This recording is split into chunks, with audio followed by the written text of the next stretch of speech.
Let's go back in time to opening day 2018. The season was a blank slate. That was the beauty of the day. In the 162-plus games to follow, anything could happen. Truly, that's why we watch the game. That's why we love the game. The possibility that every time the players take the field, we may see something that we have never seen before. In a year that has been so improbable, the impossible has happened. The Los Angeles Dodgers have just about done the impossible. Got it. It's the impossible dream revisited. So now, as we sit on opening day 2019, what could happen? How about a Cy Young season from a young flamethrower? A 12-strikeout night for Walker Buehler. He just lives for situations like this when his team needs him most. Or a 50-home run campaign from a versatile slugger. A majestic blast for Bellinger. How far will it go? Or maybe even the perfect line on an already Hall of Fame resume. I wanted to stay here. Vintage 22 tonight. Winning is still the most important thing for me. That hasn't changed. That's the magic of opening day. Anything is possible. The question is, where will you be when it happens?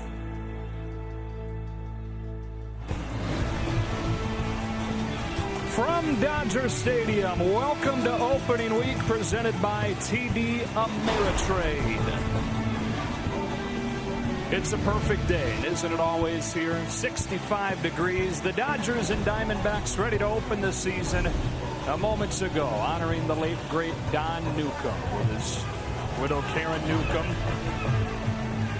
Members of local high school teams that Don was so invested in helping out. We'll remember him as this season goes on with a patch on the uniforms, and memories to flow from all Dodger fans as this year gets going. We're so glad you're with us. Welcome back. The journey begins today. Joe Davis, Orel Hershiser, Alana Rizzo joins us in a moment. Opening day, Orel, it's here. It is absolutely fantastic when you think about opening day and all the fresh starts and capitalizing on a good year last year, but then some comebacks also. This is going to be a lot of fun. You always hope you come out of spring training healthy. And relatively speaking, the Dodgers are entering the regular season relatively healthy. We go down to Alana Rizzo for more.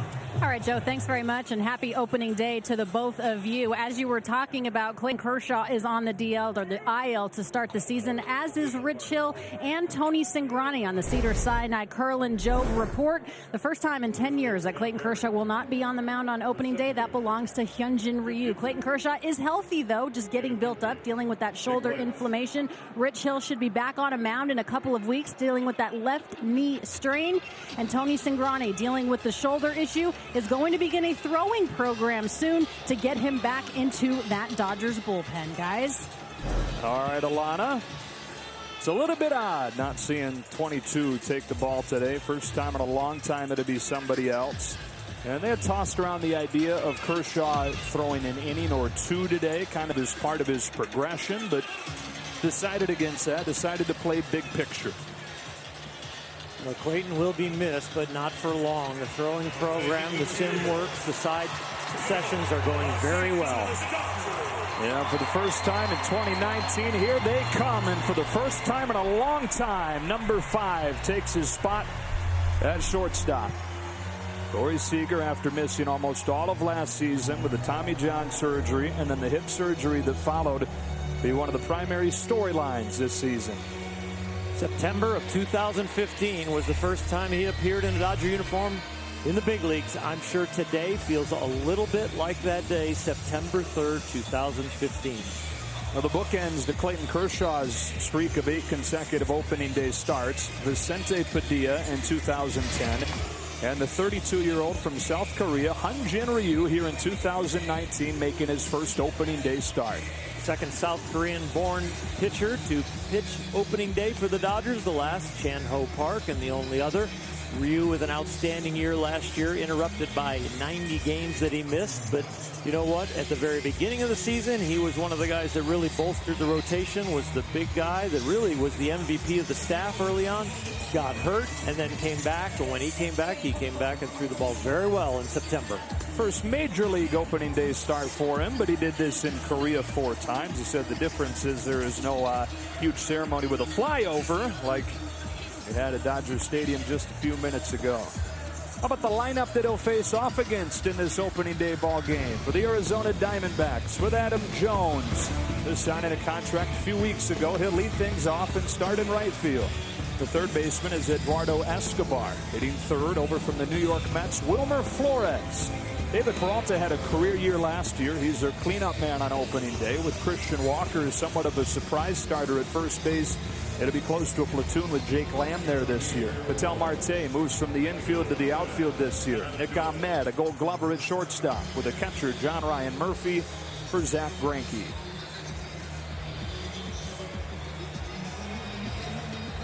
So the Dodgers coming off a 6th consecutive division title, a 2nd consecutive National League pennant, trying to become the first team in 75 years to win 3 consecutive National League pennants.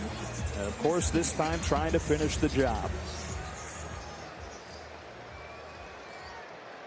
Adam Jones, 11 seasons in Baltimore, now puts on a Diamondbacks uniform and climbs into the batter's box under light blue skies on a perfect day, fit for a postcard, with Hyun-Jin Ryu reaching into the glove to get this journey started. And off we go with strike one. Top 2 earned run averages in baseball last year. Jacob deGrom and Blake Snell won Cy Youngs. Third on that list, Hyun-Jin Ryu with a 1.97. And now looking for a follow-up campaign. 1 ball, 1 strike on the leadoff man, Jones. The outstanding year last year, you would think, oh, it's got to be his changeup or his curveball. No, it was the fastball that really was the foundational pitch.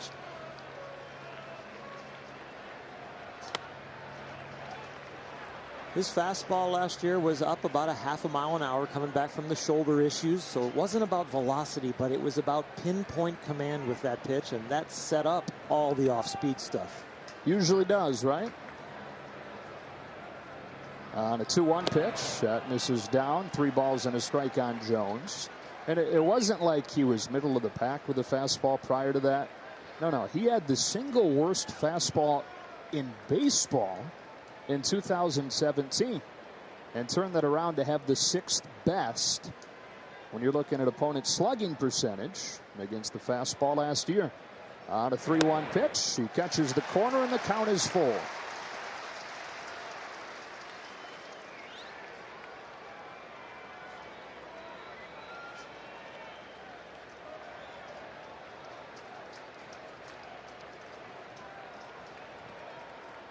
Adam Jones leading things off, and with a full count, we'll do it again. Jones is one of the guys this offseason that everybody kind of looked around and said, why has he not signed anywhere yet? It went all the way until March 11th.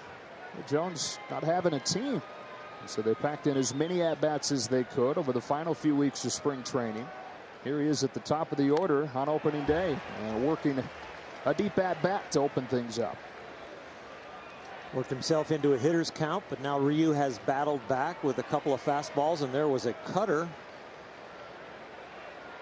Always fun to start opening day to get the first hitter under your belt, but you don't want to do it with a 3-2 count where you've gone 7 pitches deep.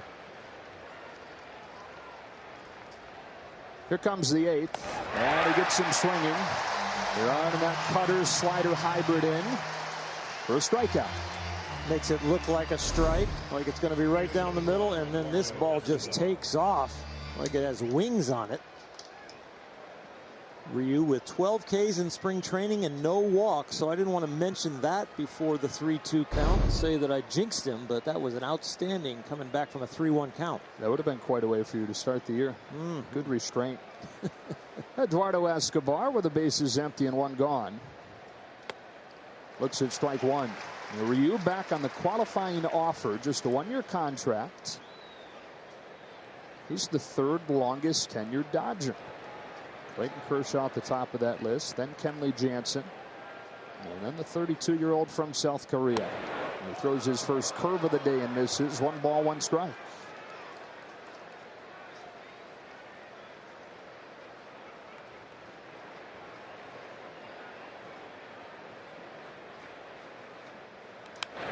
One and two. You mentioned Hyun-Jin Ryu.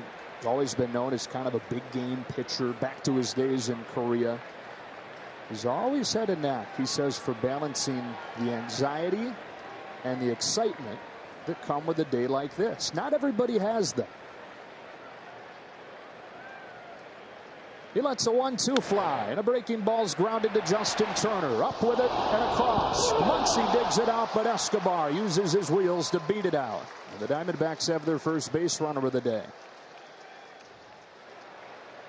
Just far enough to Justin Turner's left that he has to take a knee, and with that time on his knee and getting the ball out of his glove, just that little hesitation, Escobar able to get over there. I'm sure they're looking at that in the Dodger locker room, but he is definitely safe.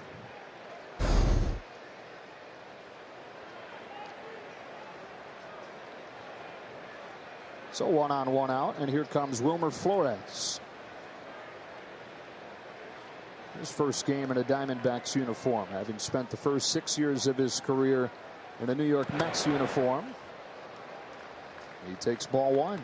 It is odd seeing somebody other than Paul Goldschmidt hitting in this spot, isn't it? It sure is, and with A.J. Pollock playing against his old team today, Diamondbacks that are gone and Diamondbacks that are playing the backs.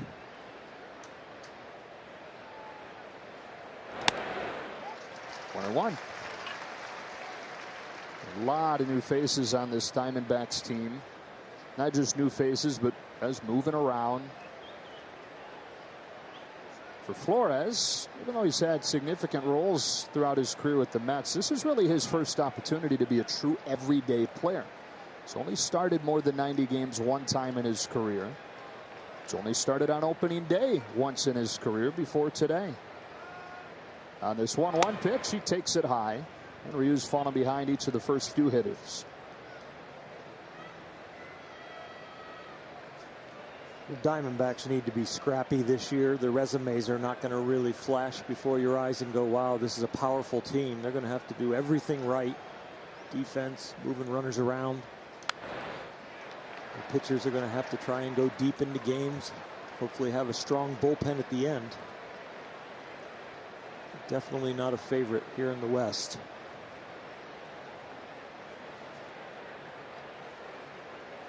So their third-year manager, Torey Lovello, who's a local guy out of Santa Monica. Watches Hyun-Jin Ryu ready for this 2-2 pitch. And Flores able to stay alive. You're talking about all the departures for Arizona as they kind of revamp this roster. Of course, A.J. Pollock in center field for the Dodgers today. They lose 3 of their top 4 hitters from a season ago. David Eskelso quietly was a really good player for them. And then what's not on this list is what happened earlier this week. Steven Souza Jr., who's scheduled to be their starting right fielder, blew out his knee. Done for the season. Ryu with a breaking ball for his second strikeout.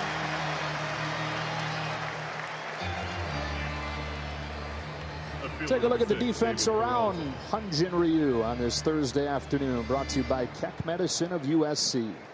Jock Peterson getting the first start in left field. A.J. Pollock will be in center for a lot. Bellinger doesn't want to be platoon and probably won't be in right. And that infield you see with Muncy and, of course, Seager at shortstop right now. Turner on the shift over there.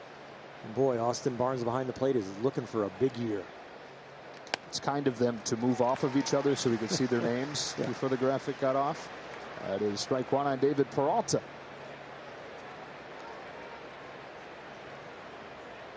I didn't mention Kike Hernandez that is shifted over in the deep side over there on the right, but he could be a Gold Glover at second.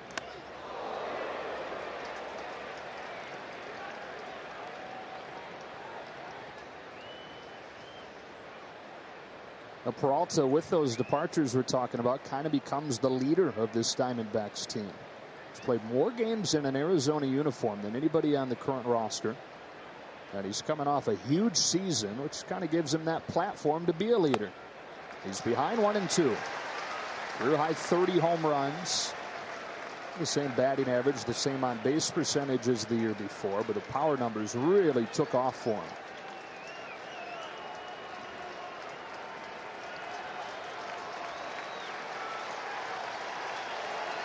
Hyun-Jin Ryu with a chance to get 3 Ks in this first inning.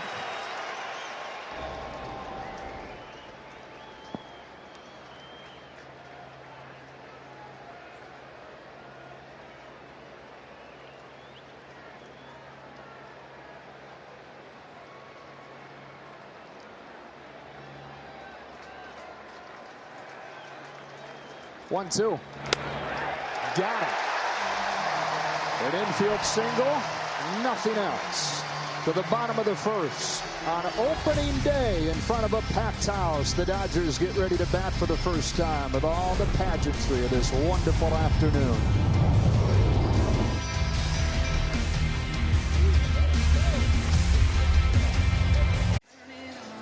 Dave Roberts' first lineup of the 2019 season looks like this. Jock Peterson will lead it off with Corey Seager and Justin Turner, following Muncy, Pollock, and Bellinger. None at the bottom, Kike, Barnes, and Ryu. Against a familiar foe, and Zach Greinke, who spent 3 seasons in a Dodger uniform, 3 of the best years for a pitcher in Dodger history, putting up absurd numbers, going 51-15 with a .230 earned run average. Now he's 35. He's in his 16th Major League season, and he's the opening day starter for the 3rd time in his 4 years in Arizona. His first pitch to Jock Peterson is cut on and missed, strike 1. When they announced the starting lineups and Zach's name was mentioned, it was the loudest boo we've heard here in Dodger Stadium in a long, long time. Yeah, for sure this year. You're right, though. I mean, they let him have it. They sure did. Here comes his 0-1. That takes off on it. 1 ball, 1 strike. 5-time Gold Glove winner. 5-time All-Star. A couple of those All-Star years with the Dodgers. He's been quite a pitcher, and he's still figuring out ways to get through lineups, even with less stuff. And you knew he was going to find a way, right? You knew as soon as the stuff diminished, that wouldn't be the end of him. He'd think his way through it. He falls behind Peterson, 2-1. Seems like every year it's a different pitch that works for him. A year ago, the changeup, the curveball were the best pitches.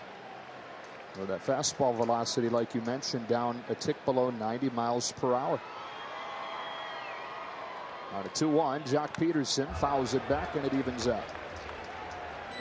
Any young pitcher that has really good stuff but doesn't understand how to win, we just study Zach. Study Zach and how and what he can do with 90 miles an hour as his max velocity.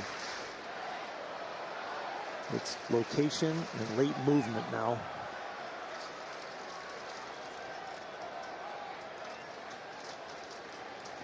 Two.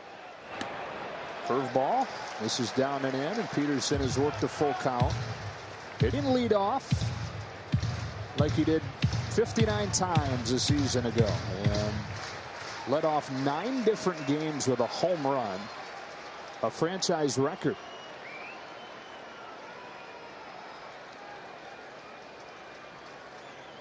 He starts this one with a fly ball to left field, sending Peralta back to the warning track, to the wall, and he can't get it.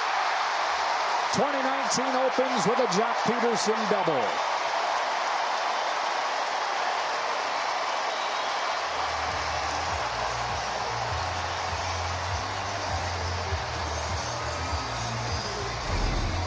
Just a light breeze blowing here at Dodger Stadium, but Peralta tracks this ball like it really gets hit by the wind. I think he gets fooled by Jock Peterson hitting it so hard that way, and then also the spin of the ball. You see that late turn, that's the spin taking over and moving the ball away from Peralta. And so the Dodgers in business here. The man at second, nobody out, and Corey Seager standing in.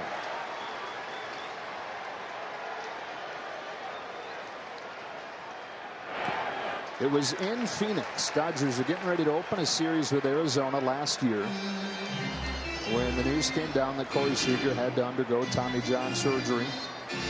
Had it in early May, and while he was rehabbing the Tommy John surgery, decided to clean up a hip that had been bothering him too. Had the hip surgery in early August. How nice is it to have Corey Seager back, hitting second? He's ahead of Greinke 2-0. It was absolutely fantastic to have Corey Seager back. You know, this is the big free agent signing for the Dodgers. You know, yeah. Pollock, Kelly, but getting Seager back is like getting Bryce Harper.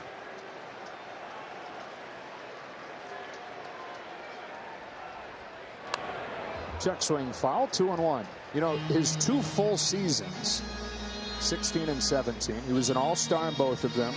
He won a Silver Slugger in both of them. So there's your traditional measures of a star player. You want a little more modern measure. By wins above replacement, he was the 5th best player in baseball in those 2 years. Trout, Bryant, Altuve, Mookie Betts, and Corey Seager, who watches a fastball clip the corner for strike 2.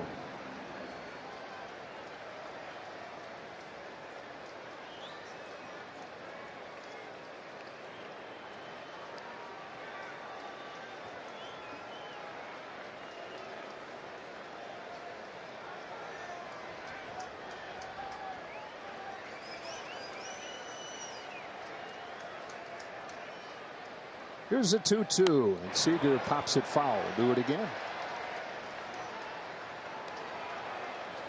Different looking Corey Seager, isn't it? I don't know how much different the weight is, but the way the weight is put on the body right now, he looks chiseled. Said he rebuilt his body. That was one of the silver linings that came out of having to pretty much sit the entire year out after he's immobile with the hip surgery for 2 months. Grueling workout regimen that reshaped his body. He also cut dairy out of his diet. He cut pizza out of his diet. That's not easy to do. I'm glad he did it for me. Maybe I'm cauliflower pizza now. I'm doing that. Who isn't? Cauliflower oatmeal, cauliflower gnocchi, cauliflower rice. The pizza parlor I go to, they're even so nice to say, "Do you want me to change my gloves?"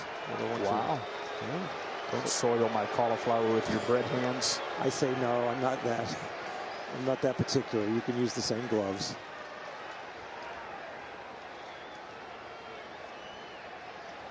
John Ryan Murphy and Zach Greinke trying to get on the same page. A year ago, Zach Greinke had Jeff Mathis as his catcher for every start. One of the storylines of spring training, with Mathis no longer with the Diamondbacks, was who would Zach's personal catcher be? And the final rose went to John Ryan Murphy. This is like trying to get on the same page with Einstein quickly. Yeah. And the pitch might have changed now that they couldn't get to the sign right away, and then there was the delay. Zach, looking and thinking along those lines, might go with a changeup or something here. Well, with a fastball, full count. Fastball away, maybe to set up the changeup away. You know, this early in the season, here we are, the second batter for the Dodgers. Corey Seager's hitting for himself. He'd love to move Jock Peterson to third, but right here, just hitting for himself, trying to find a base hit. Which was done well against Zach Greinke. 14 at-bats lifetime, 2 home runs. Greinke's really grinding through signs. Well, Zach knows the success that Corey's had. He also knows he's got a right-handed hitter in Justin Turner on deck that even if he walks him, he's got the double play in order. Payoff.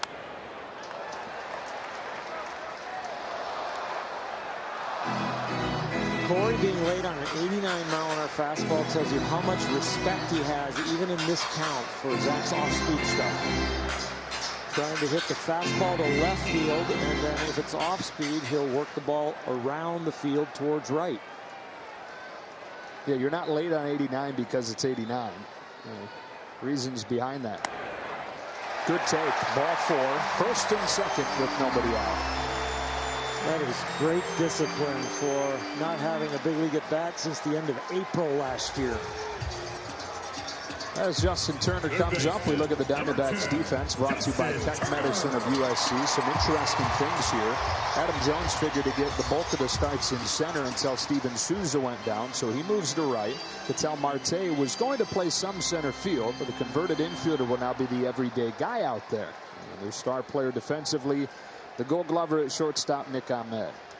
With Peterson at second and Seager at first, here's Justin Turner's first at-bat of the year. Took a healthy rip, fouled it back. Made it look easy this spring, didn't he?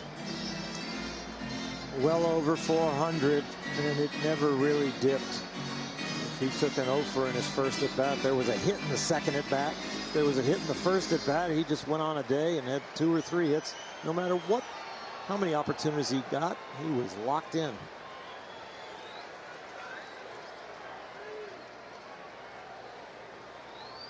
Two on, nobody out. An 0-1 pitch is fouled back, and it's 0-2. Justin, of course, missed 60 games last year. When you talk about the slow start, the Dodgers getting out of the gates at 16-26, well out of first place. A lot of it had to do with the injuries. Corey Seager going down partway through that for the surgery. Justin Turner missing the first month and a half with that broken wrist. When he was in the lineup, the Dodgers were really good. When he wasn't, they were below 500. Ball 1. 94. Wow. He really pumped up. They were trying to go low and away, but the extra effort it takes Zach to throw the ball in the 90s now made him miss his location. And here is Justin Turner, or the Dodgers based on Justin Turner in there or not. He also had a 10-day DL stint in July with a groin injury. They were a different team when he was around. Check swing Tapper. Escobar at third. Gets him. But the runners move up. They're at second and third with one gone for Max Muncy.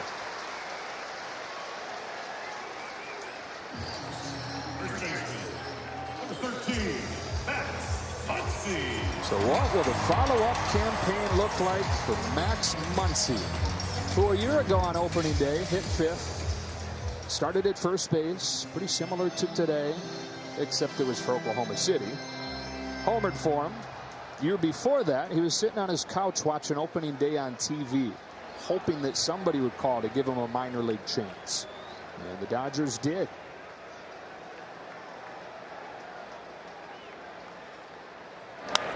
Ground ball right side that'll bring home the first run of the season. RBI ground out Max Muncy as Jack Peterson steps on home, and the Dodgers get a run in the first.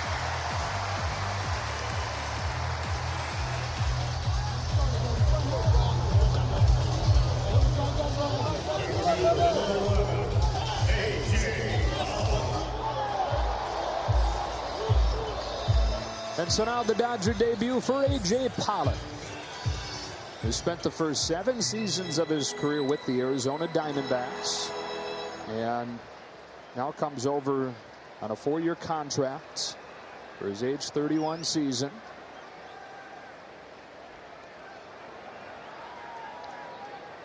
Seager at third and 2 gone. Here comes Greinke. Ball 1. A.J. Pollock is somebody who's going to roam center field. He has great range, a very good arm, plays the game very, very hard. Dodger fans are going to enjoy watching him play in this uniform. But facing his old team, the franchise leaders in games played on the opposite side of the field.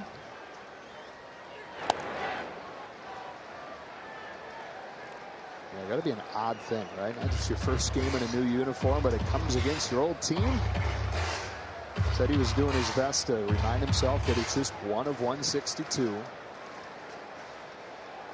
And 1 of 19, he's going to have to do it against the old team.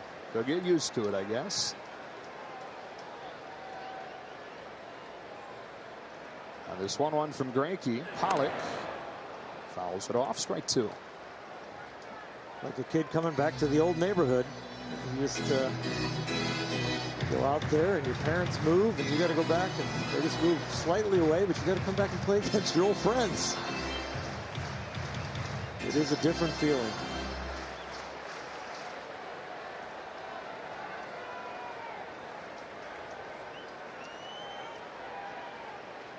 Here's the 1-2. In the dirt, good stop by John Ryan Murphy with Seager lurking down there. Cutter. Nice job. Oh, getting his arm in there. His throwing arm tucked in against his side to keep that ball in front of him. Doesn't feel good, but he gets the job done.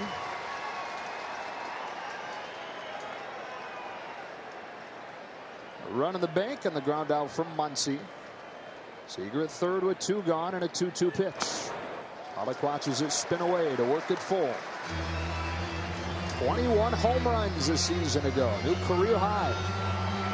9 of those 21 homers came against LA. So if for nothing else, it's good that they don't have to face him anymore.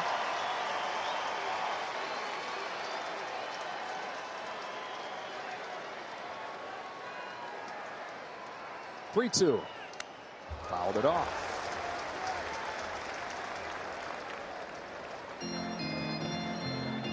$99 less home runs on the Dodger roster this year compared to last, and 31 have been added, most of them from AJ. The Dodgers looking for a little bit more balanced offense, not as boom and bust. And Muncy getting that runner in from third with less than 2 out is part of that equation. Yeah, productive outs. 26th pitch of this first inning for Greinke is another 3-2 that Pollock watches fall off the table to miss. And the second Greinke walk to the first puts him at the corners. Already a visit from the pitching coach, Mike Butcher. Zach feasts on hitter's aggressiveness. The Dodgers are one of the best teams last year and one of the best teams I think they will be this year, with a very low chase percentage. And that's what Zach hopes that hitters will do. He tries to make most of his pitches either on the edges or look like strikes and then end up with late movement and end up a ball. Gives Cody Bellinger a first inning opportunity. 23-year-old entering his third major league season as the everyday right fielder this year.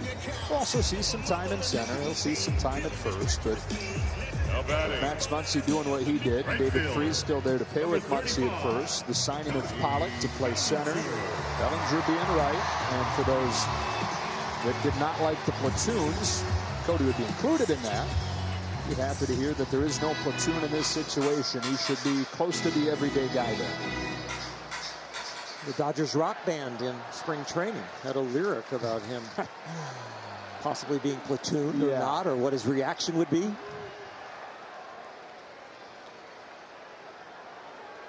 Yeah, so it was David Freese and AJ Pollock were on guitars. Brock Stewart and Ross Stripling were the vocalists, and they were singing Kryptonite by Three Doors Down. Boy, it's the first inning of opening day. You're not going to ask me to sing to you, are you? I'm not going to. That's a little bit low in ball one. So the lyrics from Ross Stripling to start the song. I watch the world float to the dark side of the moon. I can't wait to watch Bellinger get platooned. They're stirring in the Arizona bullpen already. And of course the room blew up with laughter, Bellinger included. Takes a big rip and misses. Of course, it's easier to laugh at yourself when you know that you're beyond that. That you are lined up for an everyday role. I hope you'll laugh at this, but there were a lot of people reaching for their remotes, mute buttons, going for closed captioning. I'm sorry. Felt wrong to just read it, you know. Yeah, they got to have the rhythm. Well, I didn't have that, but at the corner is 2 gone.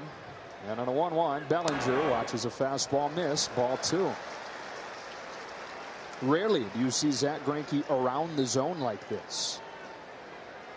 I think as a pitcher, when you get older, I don't think I know, you understand that your stuff is a little shorter, and so you feel like you need to have more precision. But in going for the precision on the edges, you fall into a lot of hitters' counts. Falling into one here, 2-1. Bouncing ball to first. Christian Walker feeds Greinke, and that ends the inning. The Dodgers really made Greinke work. 30-pitch first inning, and they score the first run. It's 1-0 after one. Opening day at Dodger Stadium. Glad you're with us. Hope you're having a great day. Hyun-Jin Ryu goes out there for the second inning with a 1-0 lead after getting 3 Ks in the first.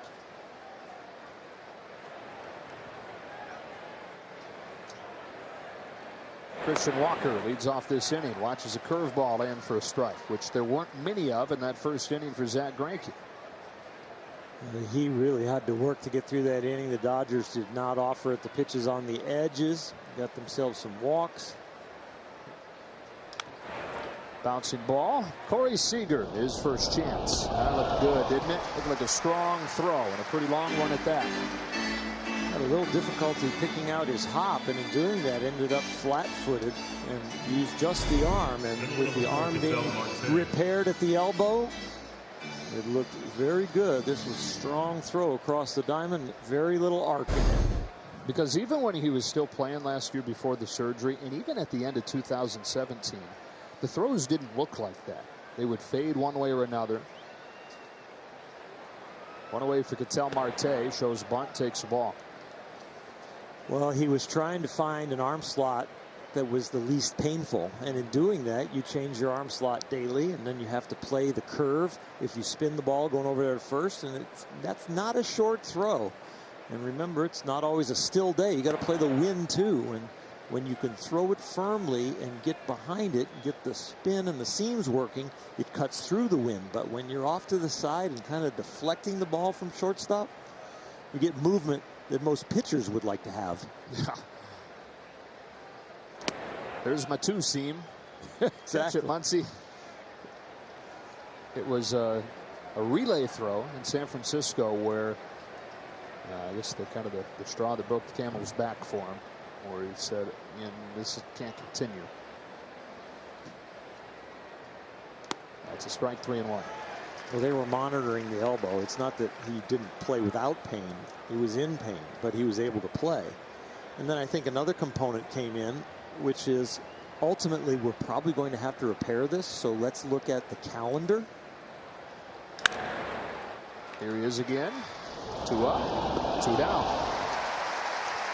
Getting a little action today, a lot more than he got his first 7 innings in spring training. He had to wait 7 innings to get a ground ball that day when they got him out there to get some reps. Here Ryu, who throws a lot of ground balls, giving him some work.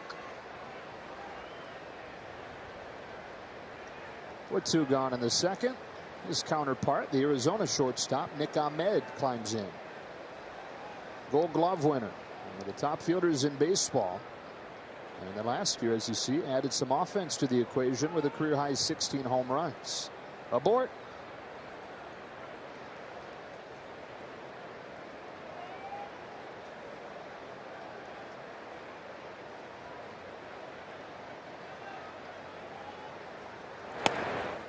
Splits the plate, strike 1. Ryu has shown great confidence here in his fastball. Very few off-speed pitches. Just locating the heater right now. Uses it again. We were talking about the fastball last inning, but last year that was the #1 element in his turnaround, going from an average 2017 to a dominant 2018. Riding that heater.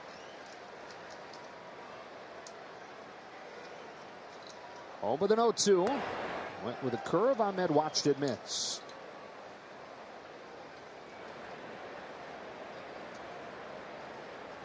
Ten pitches so far this inning. Got through the first with 22, 15 strikes, and all 3 were Ks. A couple on cutters, and 1 with a changeup.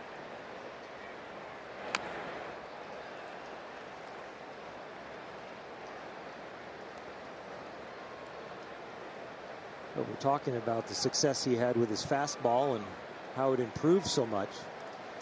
he also is in the top 10% in the big leagues, is throwing his off-speed stuff for strikes. So the combination of that outstanding fastball and the ability to command all his off-speed pitches. Ahmed with a hot shot off Seager's glove, recovers and has a busy second.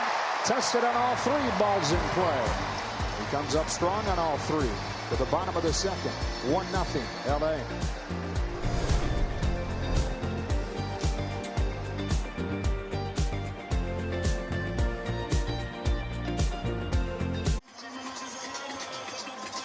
Dodgers up 1-0 to the bottom of the second we go. The bottom third of the order coming up against Zach Greinke with Kike Hernandez to lead things off. For the first time in his career has one spot on the diamond that he can more or less say is his. Wastes no time getting the bat off his shoulder, fouls it off. Dave Roberts pulled Kike Hernandez aside in the final days of spring training and told him the second base job was his. Kike said he tried to play it cool, but inside him the fireworks were going off. He said it finally really hit him on the drive back from Arizona to LA on Saturday night when he called his parents to pass along the good news to them. You know, he was going to play a lot no matter what, whether that was in a utility role or as an everyday guy at one position. But there's got to be something special about walking out there, running out there to your spot, knowing that you own it. And Kike for the first time has that. Rolls it to short for Ahmed. Join T-Mobile and score free MLB.tv. Sign up now at T-Mobile.com/MLB. One gone for Austin Barnes.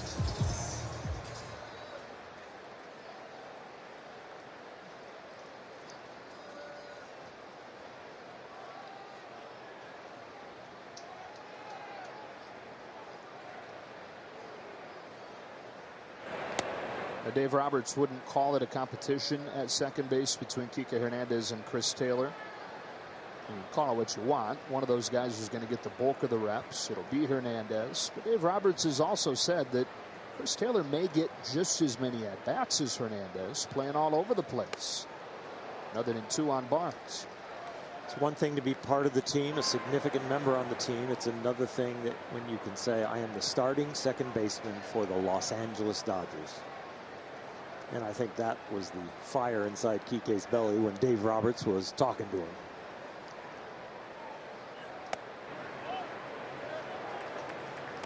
A ball and 2 strikes, and we check in with Alana Rizzo. Guys, when we talked to Kike earlier before the game just about the excitement of opening day and the pageantry and the pomp and circumstance, he said this is actually probably the biggest opening day I've ever had, maybe the second, perhaps the first one he ever had. But the fact that he is what you guys were just talking about, the starting second baseman of the Los Angeles Dodgers, brings it to an entire other level. And he did start at second last year, Alana, but that was in more of a platoon setup. That was with the injuries they had. Logan Forsythe had moved over to third because of Justin Turner's injury. And so Kike was kind of a stopgap at second before he went back to his utility role. On 2-2, Barnes reaches out and protects. In Austin's case, he's trying to have a bounce-back season. He's going to get a pretty good opportunity to bounce back with Yasmani Grandal now in Milwaukee. If there's anybody on the Dodger roster that needs a fresh start in 2019, it's Austin Barnes. And he's in a pretty good place. Had a very nice spring training.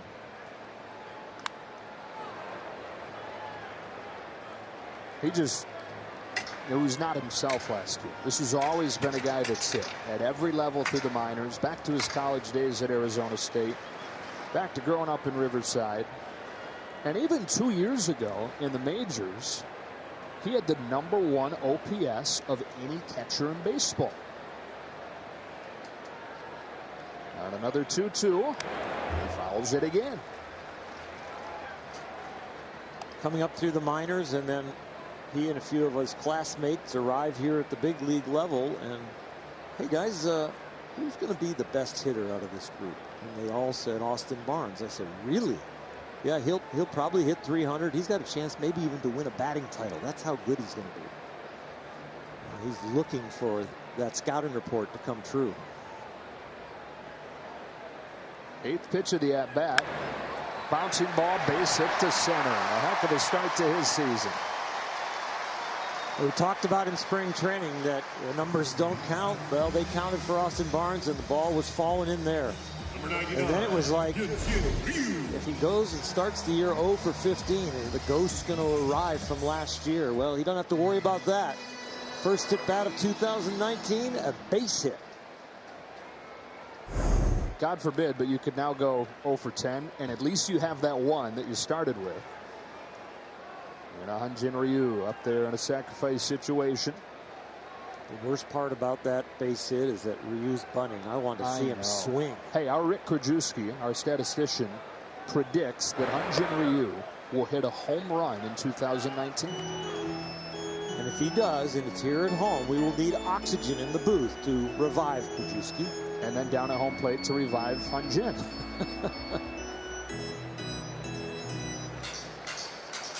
I think we revive Hyun-Jin first, if there's only one unit. For sure. Sorry, Rick.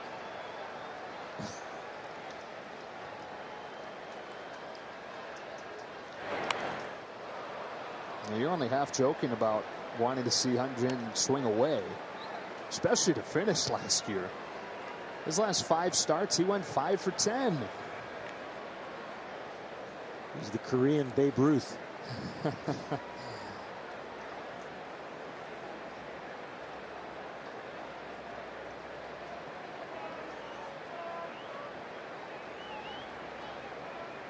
Try and put it down again. Escobar really crashing from third. This time he does. Perfectly done. Advancing Barnes into scoring position. And there have been a couple opportunities already for the Dodgers to accomplish something situationally, and they have both times. Fantastic right there to get that bunt down. They didn't get a lot of in-game reps, but they did a lot of work as a pitching staff in the cages. They didn't want to take the risk of having them bunt a lot in games. But bunting off the machine, bunting off an arm, it's close, but it's not the same. Peterson started the day with a double and came in to score the game's run.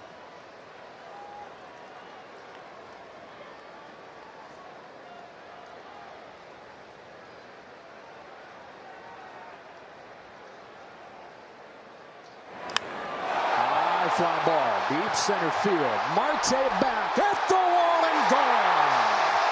Jack Peterson with a 2-run shot.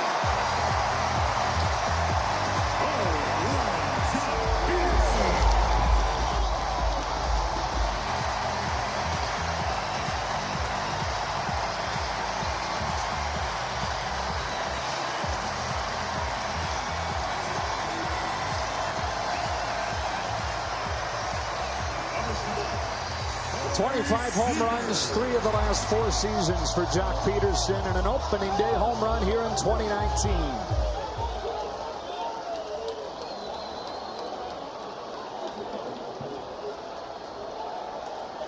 And an early 3-0 lead for the Dodgers against Zach Greinke. Now Corey Seager backs away, strike one. Boy, that thing was dead central, majestic, skyscraping through this light blue canvas. Doesn't get much better than that. When we get to the replay, watch how he is standing right on top of the plate. Oh, 65 for strike. Rongo slow-mo cam. He's right on top of the plate. So how perfect a swing does it take to hit a ball to center field? He's got to stay on plane, keep the bat through the zone, and drive it up the middle. That is a beautiful swing. And it looked like he was anticipating get me over curve. He was on time, that's for sure. Usually guys that are on top of the plate like that have a tougher time maybe hitting the ball to center field or left field as a left-handed hitter. Usually going to pull. Seager down on strikes. Greinke's first of the day, but the Dodgers have their first home run of the season. courtesy of Jock Peterson, who became a dad in the offseason. Shows some dad strength on that homer to dead center.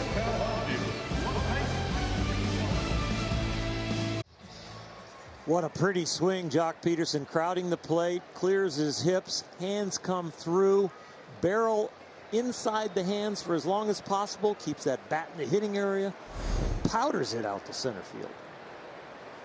To a double with a run in the first, and then the 2-run home run in the second. Hyun-Jin Ryu with a 3-0 lead as he goes back to work with a breaking ball for a strike on John Ryan Murphy. What have you thought through 2 innings of Ryu's first opening day start?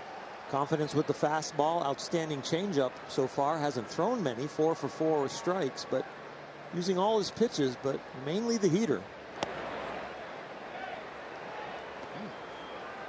1-1. It's the first strike fastball that Brian Gorman behind the plate might have missed. Veteran Brian Gorman, 27 years as a major league umpire. Back to the breaking ball to get back in the zone. 1-2. Son of a longtime National League umpire. Dad, Tom Gorman, who wore that same number 9. Ryu coming inside with a 1-2. Introducing a pop-up that Barnes will watch become a souvenir.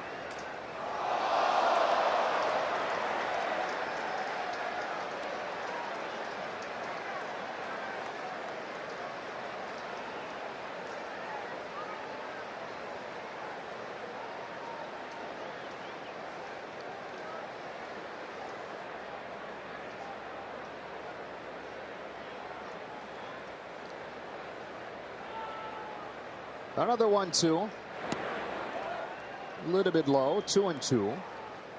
Now John Ryan Murphy is one of 3 catchers on this Arizona roster, and he's the 6th different opening day catcher for the Diamondbacks over the last 6 years.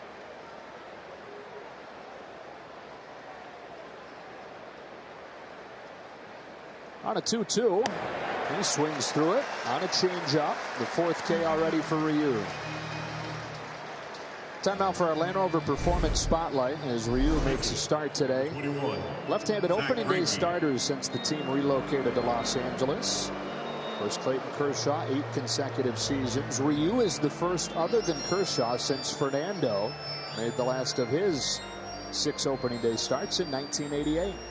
That is quite a list, and Ryu belongs on that with the contributions he has made to the Dodger pitching staff since being here.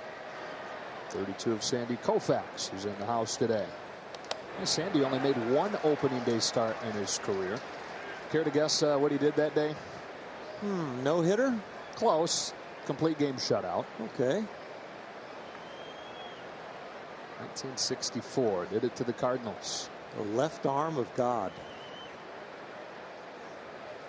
Jack Greinke bounces it back to Ryu. 2 out. Makes it look easy. Everything he does. Rarely throws a side work. He doesn't need to practice off the mound to know that he can pitch. He can play catch. He can feel it coming off his hands. This would be like a 3-point shooter that never has to take any 3-point shots until he's in the game. All he does is take layups and foul shots, and then he just goes and plays. And that's what Ryu can do with a baseball from the mound. He is really athletic. And that's not even necessarily the same thing, right? The amazing feel and the athleticism. It's almost like those are separate qualities. He misses with his first pitch to Adam Jones. A little bit of the body style of Fernando Valenzuela. And Fernando was a great hitter, a great fielder. Throw the ball to any base. Understood the game. Had a great feel for the opponent. When to mix in his fastball compared to the screwball. Hyun-Jin's got athletic bloodlines. His dad was a Korean rugby star.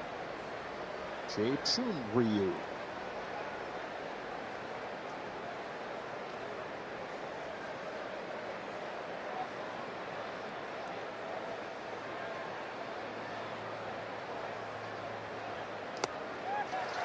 One and 2.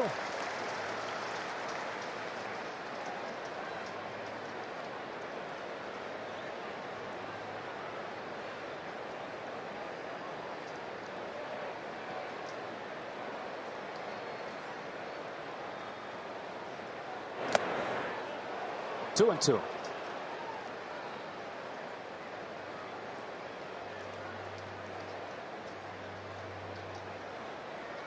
Jack Greinke has taken 49 pitches to get through 2 innings. Here, Ryu trying to complete the 3rd without reaching that number. Gets a pop-up off of the bat of Jones, and in that bright sunshine, this is no walk in the park for Cody Bellinger. Able to settle under it, shades on, make the play. Another 1-2-3 inning for Ryu. In front of Sandy Koufax. One of his 3 Cy Youngs and MVP as well. 1 in the first, 2 in the second, and a 3-0 lead. As we go to the bottom of the 3rd, Joe, Orel, and Alana, glad you're with us. Hope you're having a great opening day. As Justin Turner leads it off against Zach Greinke and fouls it off. Down to Alana.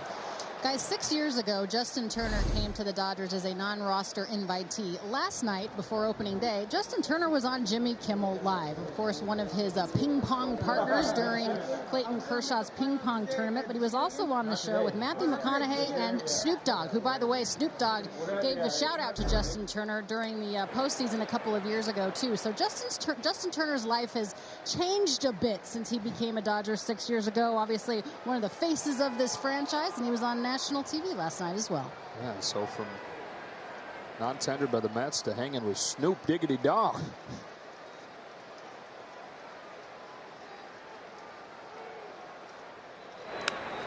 Yanked to 3rd and caught by Escobar.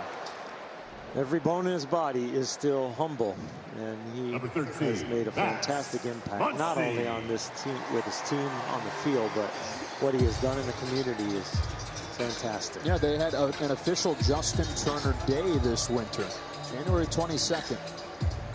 It's Justin Turner Day officially at LA City Hall in recognition of the work that not just him, but his wife Courtney has done in the community through the Justin Turner Foundation over the years. The focus on kids that are battling life-altering illnesses and on homeless veterans. And it's not just like they have a foundation to have a foundation. They are actively involved to the point where it's like, how does he find time to do everything he does? It's a strike on Muncy, but he does it, and he does it all well. Alana.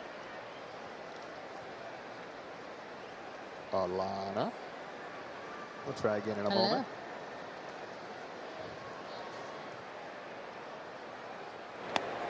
How about now? Guys, you were just talking about the philanthropic arm of Justin and Courtney Turner. Well, on Tuesday, Justin and Courtney were at Children's Hospital Los Angeles for the unveiling of the Spotlight Wall featuring their names and the Justin Turner Foundation. The recognition on the Spotlight Wall honors the Turners, of course, who frequently visit Children's Hospital in LA and who are philanthropic supporters of the Helping Hands Fund at Children's Hospital. And Joe, to your point, I'm not sure how Justin Turner finds time to do this other than every single time this team has an off day or there's a night game. He is doing something in the community, so it's not just about the financial arm. They're actually out there doing the work as well. Well, very cool, very impressive. Using the platform that he has. Greinke working on Muncy. 1-2. He and Courtney ever decide to have children, I'm sure that will not stop. They will probably usher their kids right into the same lifestyle of giving back. You're allowed to make that claim. You did marry them. Okay, that's true.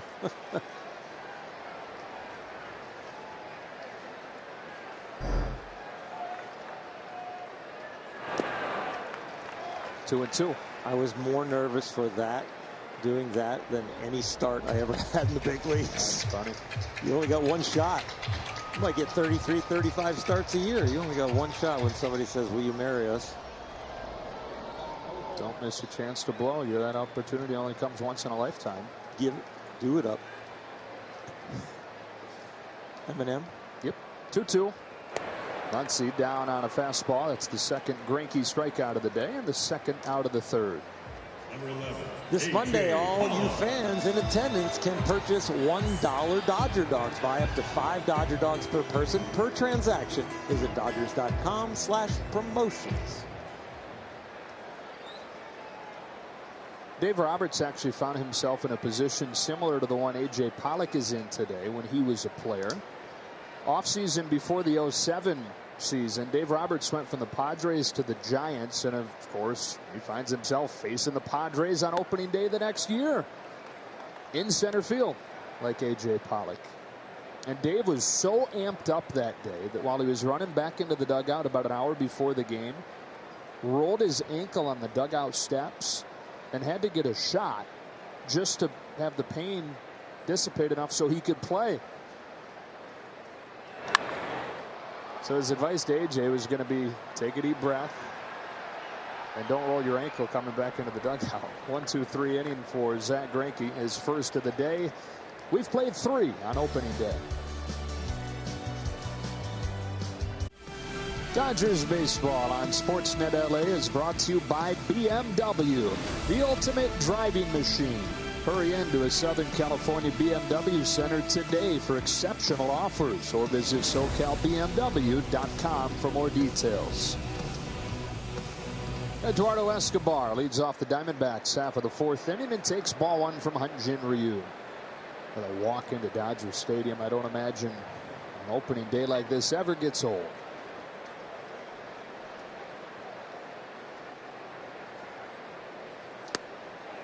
1-1.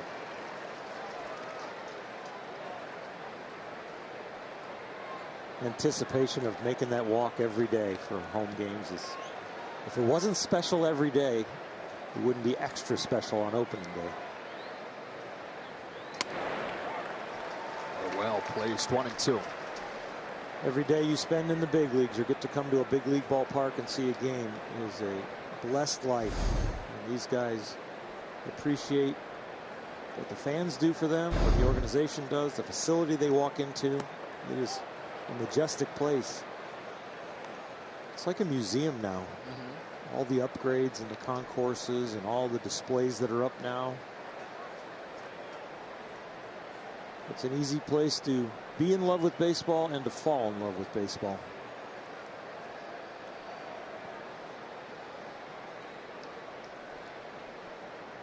Hyun-Jin Ryu's given up just 1 base runner through 3 innings, and it was the guy that he's facing here.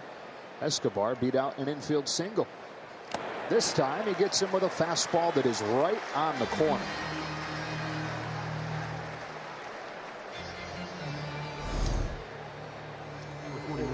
One little scratch hit from Escobar. Justin Turner can get to his feet a little bit sooner. He'll get the ball over to first a little bit sooner. This guy would be 1 hit less, and that's all he's given up. 1 away for Wilmer Flores. And Ryu is locked in right now. It took him a minute. First inning he fell behind a few of the hitters and needed 25 pitches or 22 pitches in that first. Averaging about 12 pitches per inning since. Ahead 0-2.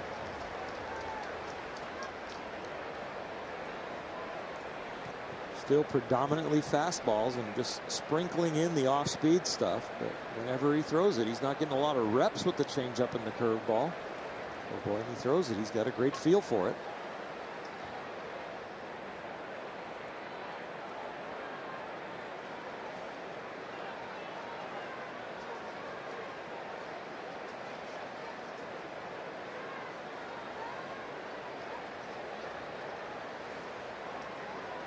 Two.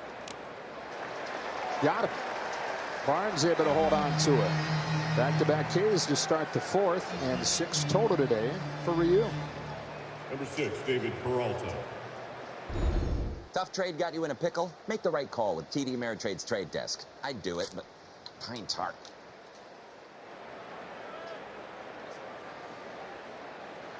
David Peralta to the plate with 2 out.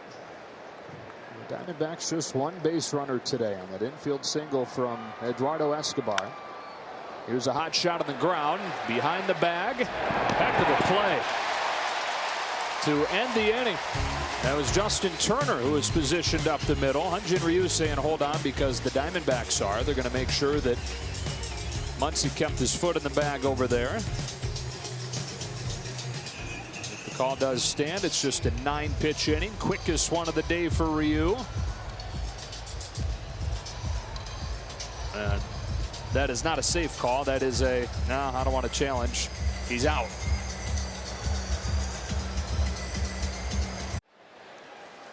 Cody Bellinger to lead off the fourth for the Dodgers in a 3-0 game. Zach Greinke's first pitch to him is an off-speed upstairs, 1-0. Cody grounded out his first time. Hey, we've got Dave Roberts mic'd up for us today. Tough bar to jump over. Dino Ebel. Yeah. Preseason. Bellinger slashes a line at his center for a leadoff hit. Let's listen to some of the sound from Doc so far today.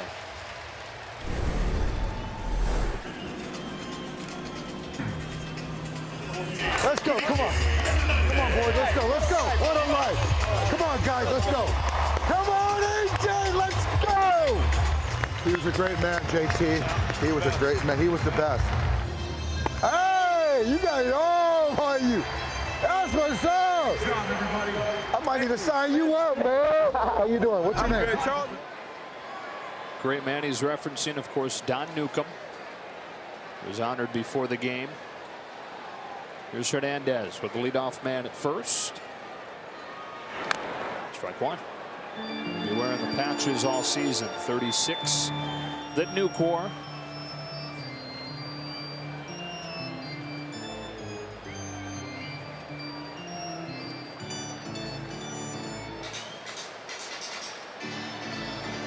He so much deserves that patch, but it is so sad to miss him. There's an empty chair down there in the owner's box that he used to sit in every day and greet the players. He was more than a friend. He was a teacher. He was a mentor. He was a shining example of somebody who was not bitter with everything that he had to go through.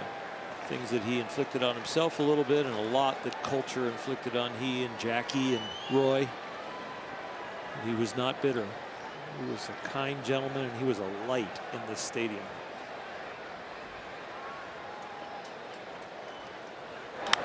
Hernandez turns on a ball. High drive left center field. Forget about it. Home run, Kike Hernandez.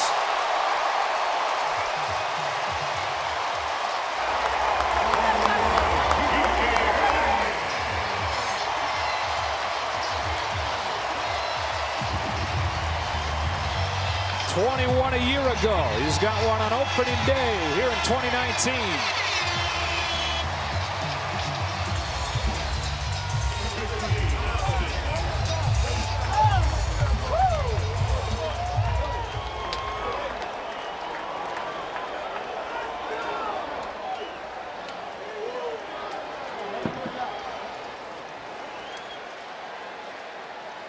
And now with a 5-0 lead, Austin Barnes. 1-0. Amazing spring training. Second Dodger home run of the year, one from a lefty, now from Kike Hernandez. He showed this power off in spring training. And as that ball heads for the heavens, Don Newcomb is smiling now. Now it's Barnes sending a high fly ball to left center field. Does that have enough? You bet it does. Back-to-back home runs. Barnes with his first of the year.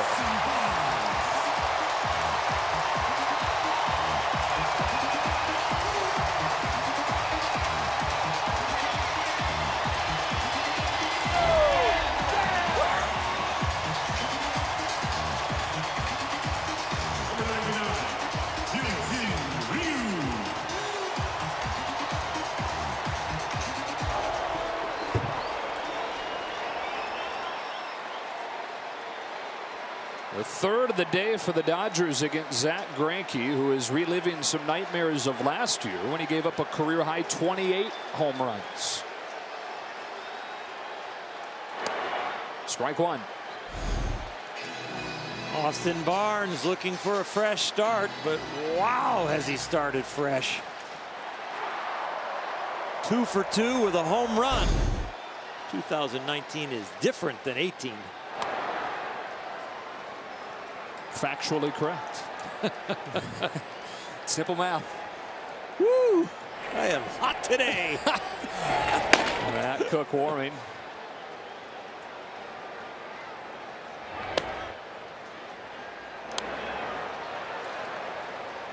And now what we have all been waiting for. Buckle up, folks. This is what you bought your ticket for. This is what you turned the TV on for. Not many people get into their front side as much as Ryu. You see that great hip turn and back leg flail back at Greinke after every swing. Do you think he'll hit a home run? Not right now, but I think he will hit a home run this year. Wow. If he gets 32 starts. Okay.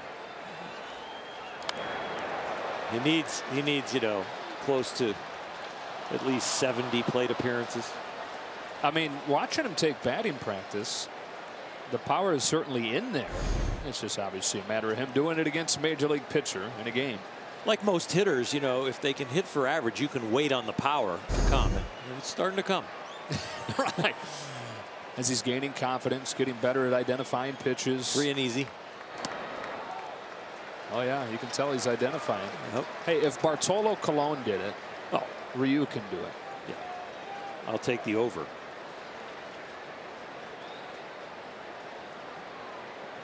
Bob Guerin says Rich Hill will homer one day. Bob can have that one by himself. And he does.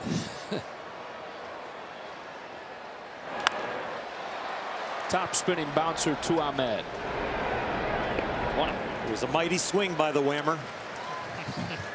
But he just topped it. Yeah, you elevate it. See ya. Peterson.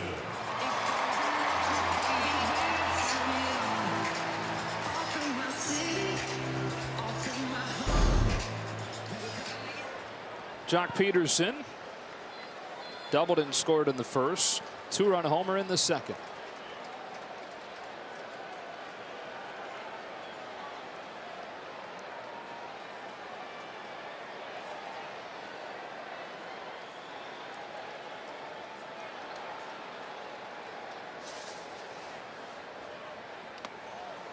That's ball one, and StatCast AI powered by AWS looks at that home run. You mentioned the ad strength. Becoming a father last October during the postseason. His wife Kelsey giving birth to a daughter they named Poppy.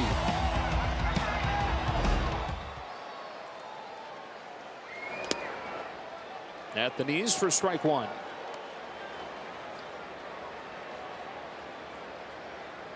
Home run came against a curveball, which is significant because out of his 25 home runs last year, just one was against a curve.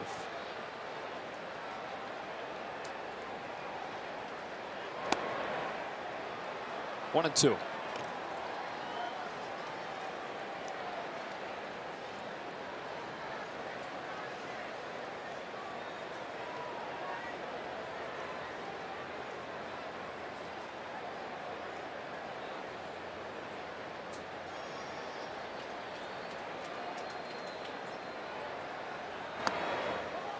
Well placed by Greinke. When he's on, it's a little more what it looks like. His third today.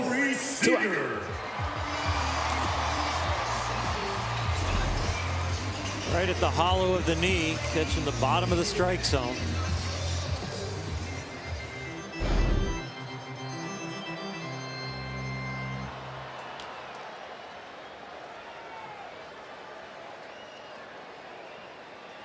With two out at Seager.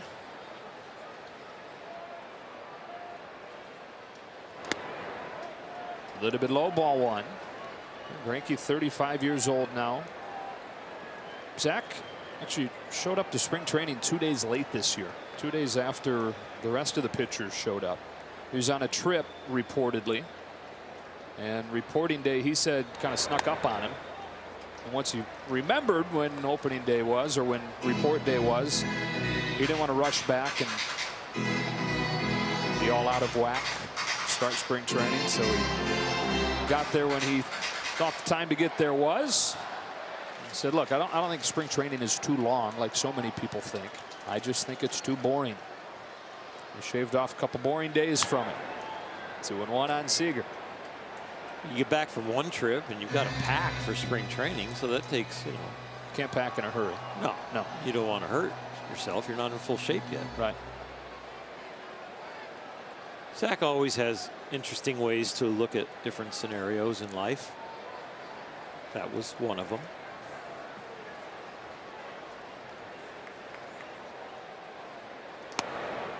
And of course, the question becomes, what kind of precedent does that set when you're one of the leaders, or should be one of the leaders on the team? Reporter asked him that, and he said, I probably, because he's always dead honest, said I probably should have thought more about that. And that was the first thing Torey Lovullo said when he got the news that Zach would be a little bit late. Delivers 3-1. And Seager hits a towering drive to right center field. The third home run of the inning is off the bat of Corey Seager.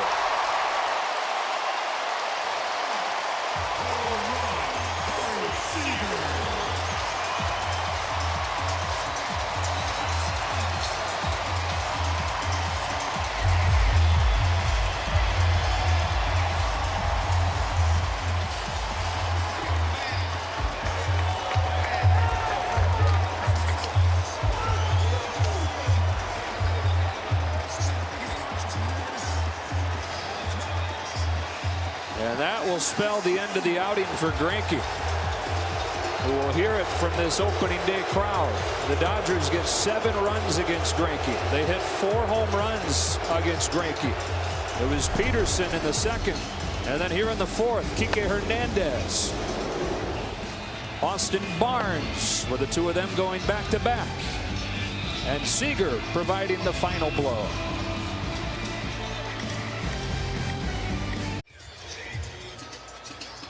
Not the line Zach Greinke was hoping for here on opening day. Gives up 7 runs, 4 home runs by Dodger hitters over 3 2/3. And Matt Cook comes on. Started last year, spent some time in Reno and with the Diamondbacks. The guy that they're just looking for 8 innings right now. And as far as the Diamondback pitching staff and the rest of today goes, if they don't climb back in this, they're just going to try and divvy up the work and get to the 9th inning. With 2 out, it's Justin Turner to greet Cook by taking strike 1, a little bit above the belt. It's starting to kind of feel like opening day of 2 years ago against Jolie Chacin. The Dodgers just went off.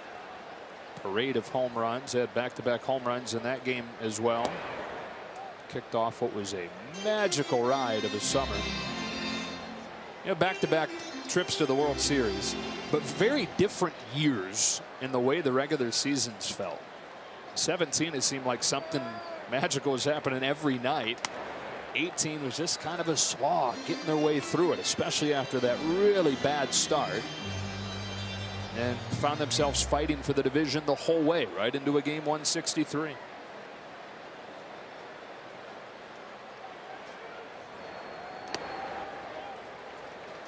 In some ways, for players, the grind and then you end up on top is more satisfying because you really had to fight for it. And every day, the magical year when you're doing something exciting in the late comebacks here at Dodger Stadium, there were multiple that drove the fans crazy. Turner carves one out to right. There's Jones. And those are fun and they're happy days, but we're having one of those today. Been pretty fun so far, right? It's been awesome. You want to do it again 161 more times? Let's do it. And then some. Dodgers baseball on Sportsnet LA is brought to you by your Southern California Toyota dealers. It's Toyota's Ready, Set, Go sales event. Now get amazing deals on a new Toyota Camry. Strike 1 on Christian Walker to get this 5th inning going. And our expert Mike Wilson tells us that, our aviation expert I guess, tells us that this is a C-17 Globemaster. I was seeing it coming off in the distance. This is obviously the pregame flyover, and thought it was like a stealth plane like you sometimes see for the flyovers. And I'm thinking, man, that thing has taken a long time to get here. That's the slowest I've ever seen a stealth bomber go. It made sense once it was finally overhead. 1-1 on Walker. It was a flying large building. Walker's 0 for 1. He grounded as short his first time. Celebrating his 28th birthday with his first career opening day start. Walker, spot duty and parts of 4 major league seasons, has hit 6 home runs. 2 of them, believe it or not, have come against Clayton Kershaw.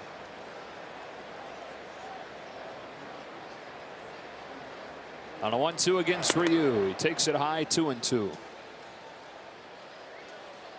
The face guard is a new thing for him. You may remember last September facing Kenta Maeda, Walker got hit in the face and had to have serious surgery to repair. It's a fly ball here.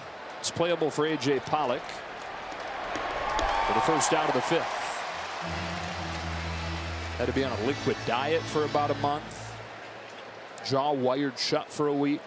Number 4, Ketel Marte. Had a huge spring for him and really kind of willed his way into a starting role today at first base. So somebody still put some stock in spring training numbers.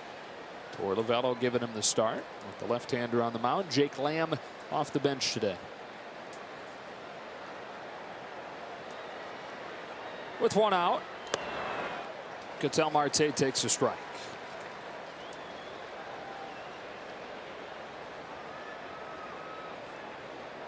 Face guards have become more and more popular, not always from somebody who sustains an injury to their face, but some guys feel more comfortable when a certain breaking ball maybe makes them flinch a little bit, or they just don't feel as comfortable against certain curve balls that start up by their shoulder, and they feel that their mechanics kind of get out of whack. So they put the face guard on just to have that extra level of comfort and relaxation to be themselves as a hitter. Some guys will do it just simply if they are a lefty facing a left-handed pitcher or vice versa. Chuck Peterson is somebody who had 2 different helmets for a while. One with, one without. It's disconcerting a little bit when you first try it, not because it blocks your vision, but there's something in your peripheral vision. Inside corner to get him. 2 out. Be one of the first 40,000 fans in attendance on Saturday and add Walker Buehler's first ever bobblehead to your collection, courtesy of Bank of America. For tickets, visit Dodgers.com/promotions. I double checked. It is not a cursing bobblehead, so you don't have to worry about that if you're bringing the kids. First of many, though, I would imagine. First of many Walker Buehler bobbleheads.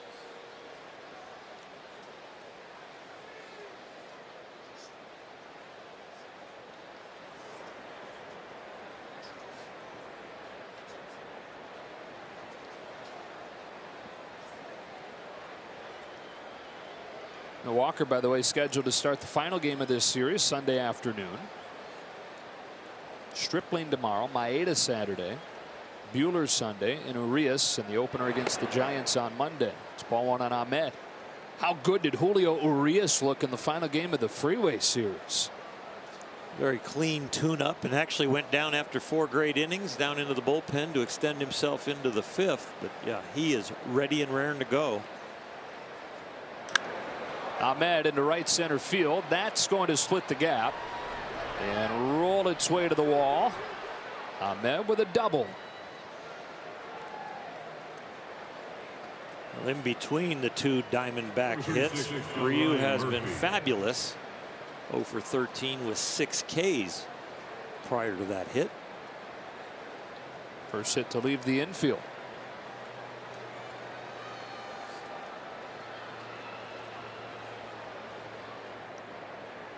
With 2 out, John Ryan Murphy, the catcher, out of the 8th spot.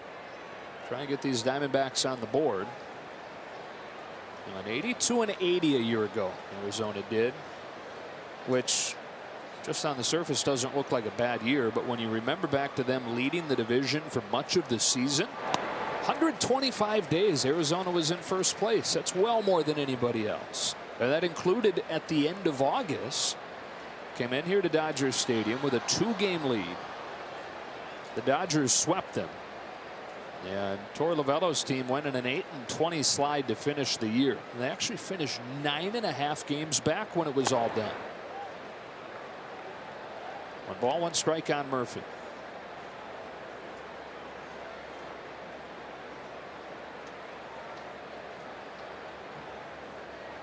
Big part of the problem was the offense, which just completely disappeared over that final month.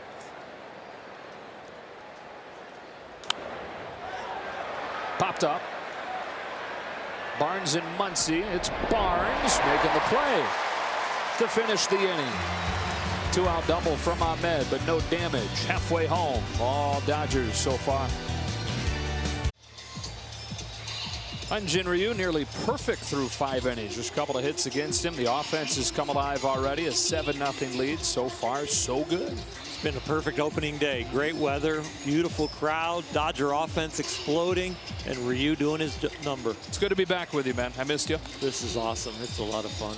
Sure is. We have an amazing place to come to the office. Yeah, it's what a job. Pinch yourself sitting here watching this and looking out at wonderful view at Dodger Stadium. Similar view to the one that you all have when you come here to greatest spot in baseball.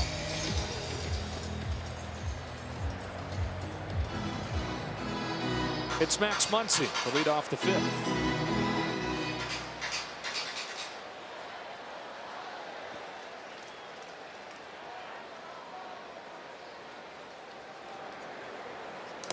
A year ago, Muncy wasn't even on the Major League roster until April 17th.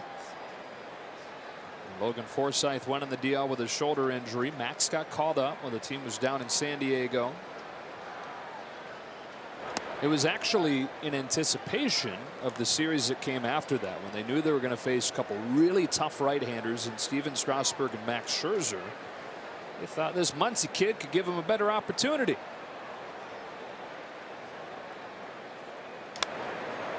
Little did they know, huh?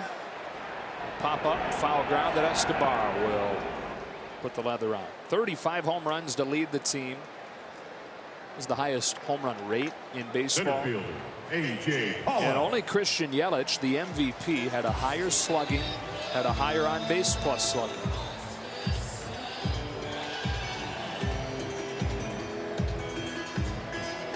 One out. Here's Pollock.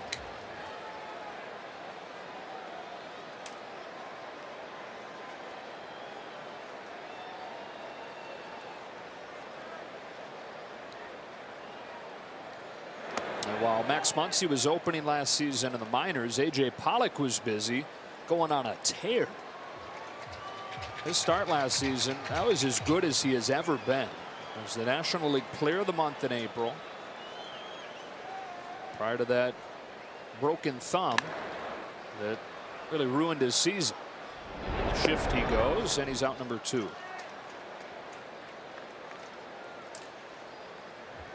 Players in the clubhouse have really enjoyed getting to know AJ on this side of the diamond, and I know the fans are going to enjoy getting to know him and watching him play. Connecticut native, played his college ball at Notre Dame. He was actually undrafted at a high school, and then 3 seasons at Notre Dame, tore it up in the Cape Cod League and went 17th overall. He was ahead of Mike Trout in that draft. Cody Bellinger looks at ball 1.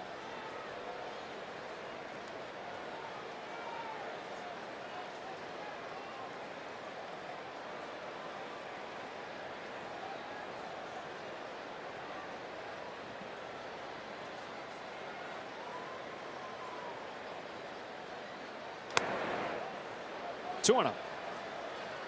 I really like the approach of a few of the Dodger left-handed hitters today. Cody with the base hit to center field. Didn't roll over that ball at all. Hit on the line to center. Jock Peterson's double to start the game to left field. That is a good sign when they start using the whole field. 2 home runs from lefties so far today at the top of the order. 2 home runs from righties today at the bottom of the order. This lineup could end up being full circle.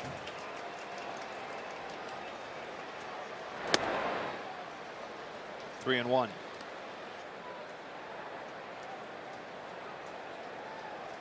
The hope is just for a little more consistency. And by a little more, I mean a lot more. Very boomer bust last year. Had a bunch of games where they scored 10 or more runs, more than anybody in the National League, and it really kind of skewed the overall picture. So while they had the #1 offense, there were still too many days where they didn't do anything. And for a team where scoring 3 runs usually means winning, that's something that's got to be fixed. It's a remarkable number. When the Dodgers scored 3 runs last year, and it's usually 4 runs that you got to get to, but when the Dodgers scored just 3 runs, 88 and 31, a testament to how good the pitching was. He started today. Ryu, when they got him 3 runs last year, was 7-1.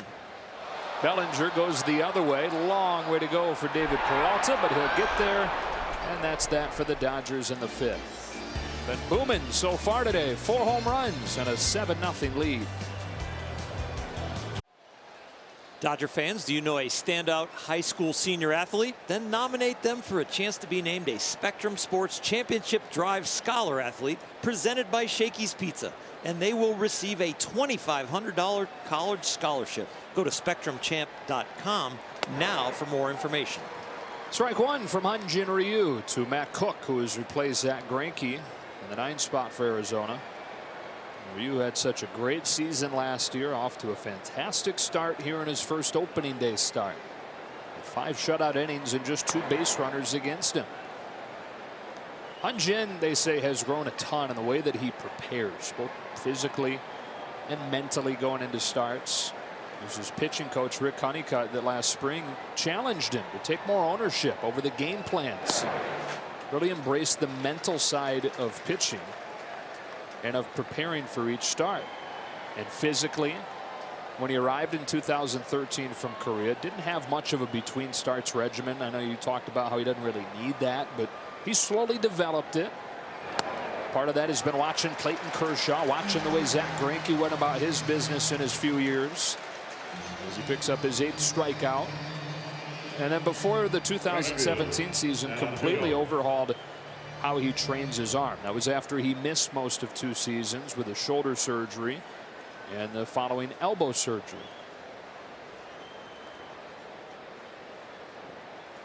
Different chapters to your career. Some that are brought on by injury, others by being defeated and needing to make adjustments, and he was right there listening and changing. Adam Jones sends a high fly ball to deep left field and gone. In his Diamondbacks debut, he hits a solo home run and gets Arizona on the board in the 6th.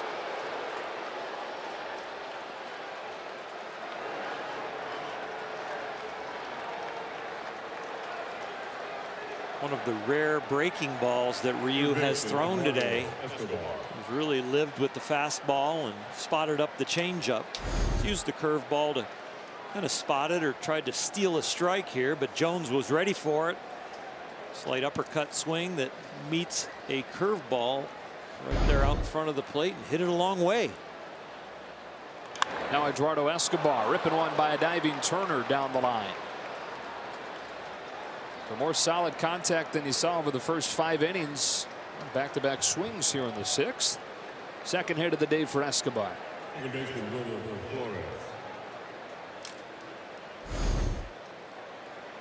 They'll watch Ryu very carefully now. First start of the season. First time creeping into the 6th. Justin Turner almost snagged that one.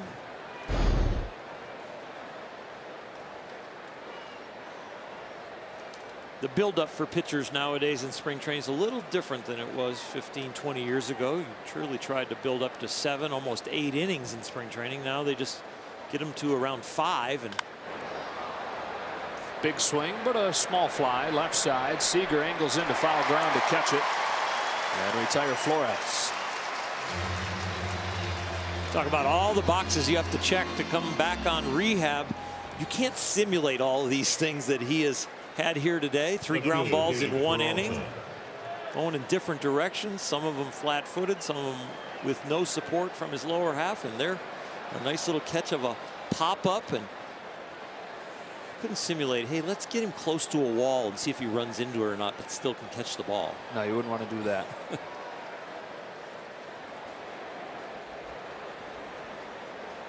Have to make it really padded if you did. Yeah. Still don't do it. David Peralta, strike one. You'd need those pads that they use like in basketball practice when they work with guys on the inside, where they hit them with pads as they come through to get them used to contact when they make their layups and dunks. I think they typically use football pads for that, right? Football dummies. Yeah.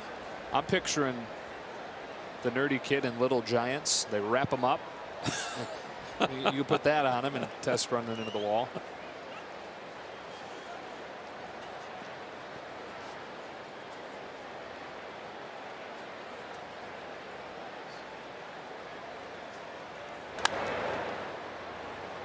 With 2 kids at home now, you're going to be an expert on all the kids' movies in the next few years.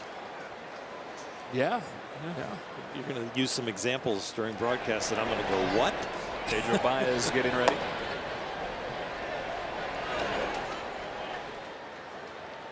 You big Frozen guy? Because I can talk Frozen all day. Let it go. No? Okay. That was one of our first gifts to Charlotte. A little Frozen microphone. She loves it. It's awesome. It's loud. Thanks. It's loud. 0-2. Oh, wait till I buy Blake a drum set for you. Oh, can't wait.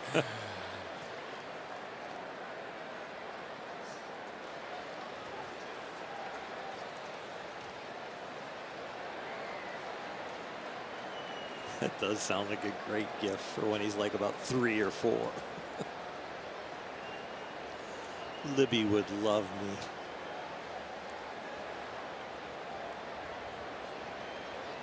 Dodgers getting 1 in the first, 2 in the second, and 4 in the fourth today. Diamondbacks finally getting on the board on a Jones home run here in the 6th. Peralta stays alive. Well, coming into this inning, Ryu was almost 75% first pitch strikes. This inning, the Diamondbacks say, okay, you're throwing that many first pitch strikes. They've been cutting the bat loose right away, attacking him right from the very first pitch of the at-bats.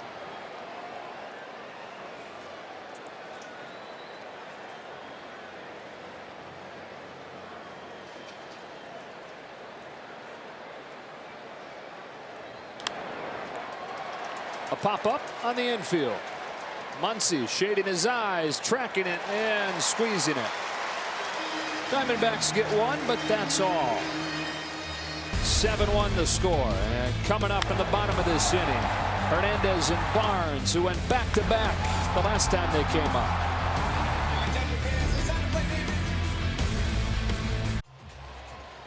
Likely the end of the road for Hyun-Jin Ryu, whose spot is due up 3rd in this inning, and what a first opening day start for him it's been. We knew he could handle the pressure, and we knew he was ready from the results in spring training, and he just continued on that same track. He didn't care. Sellout crowd opening day, replacing Clayton Kershaw for the first time in 9 years. He stepped up. As does Kike Hernandez. Ahead of Matt Cook, 2-0. And to think that Ryu is probably their 4th choice for opening day, right? Kershaw would have been his 9th consecutive. And then Buehler, but he had a bit of a slow build up. He'll go on Sunday. Then it was going to be Rich Hill, but Hill with a minor knee injury. And so they turned to Ryu. It's one of the better starting staffs, even without Kershaw and Hill in it. In all the big leagues, it'd be in the top 10 for sure. To 2-1. Hernandez reaches out, pops it up. That'll go foul to the seats. 2-2. Alana, by the way, what's the latest on Kershaw? Well, guys, Andrew Friedman joined us on the set earlier today, the president of baseball operations, and he continued to reiterate that Clayton Kershaw is healthy, which is great news. He threw a 2-inning simulated game on Monday in Anaheim. It looks like he's going to do the same thing again here at Dodger Stadium on Saturday. Rich Hill again on the IL to start the season, but he is making progress with that left knee strain. He should be thrown off the mound here in a couple of weeks. Tony Cingrani is the biggest one that is kind of up in the air, the third member that's on the IL, but he is going to be starting a throwing program soon. Okay, Alana, and for the folks sitting at home saying, what is she talking about? IL. Yes, it is officially now called the IL, not the DL. I don't know why they changed that. It's the injured list. Okay. some people were a little sensitive about the word disabled. Okay. So now the IL officially.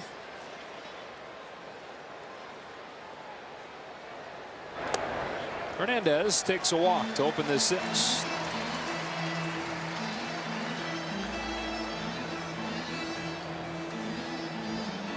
Catcher, Austin Barnes. Austin Barnes a year ago hit just 4 home runs, and he didn't hit his first until May 3rd. Hit his first and his second at bat this year. That was after a single his first time up. You talked about the importance of a good start for his mind. Inside ball 1, and you figure that a 2-for-2 start like this buys some goodwill for the first couple weeks for his own mind.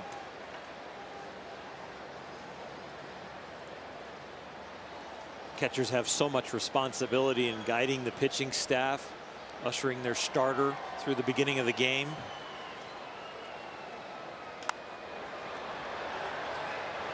Looks like that one will stay in play for Escobar.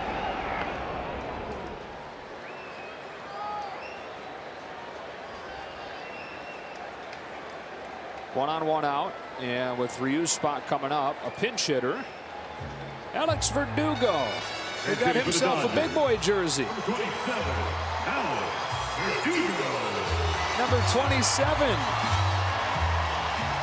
He had been 61 in his first couple cups of coffee in the majors. Oh, look at that shot. Look at that view. Now wearing 27 that had been worn by Matt Kemp previously.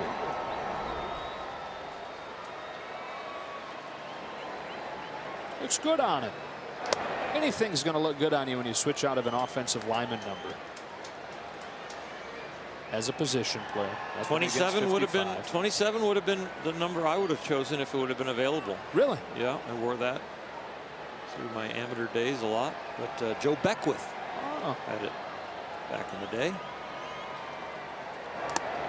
Great Southern gentleman.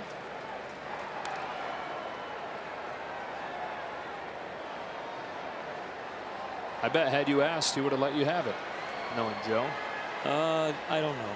I don't think so, because at that time in his career, it was like I would be starting to fight for a job against him. 2 balls, 1 strike on Verdugo. But you're right about the gentleman part. But as far as the competition and who's the big leaguer and who's the young guy coming up, sorry, kid, you can't have my number, and I know you still want my job.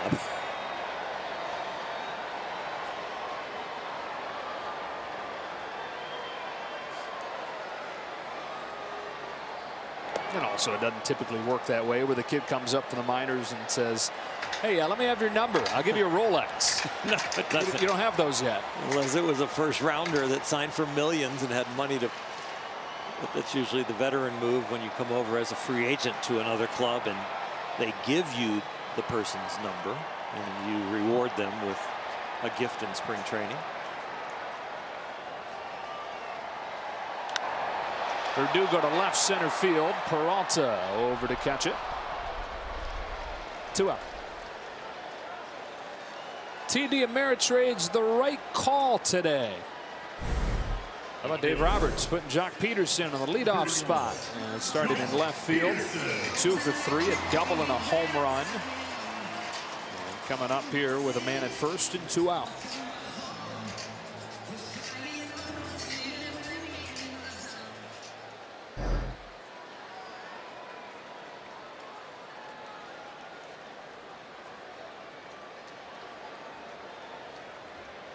Saw another level of maturity with Jock this spring.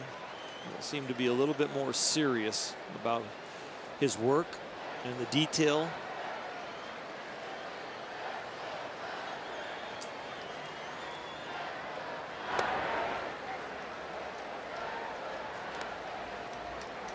Just the head down there and manicuring the dirt. You see that with a lot of great fielders. You know, in between pitches they drop and they start turning into a gardener.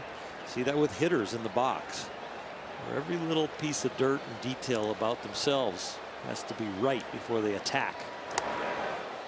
0-2.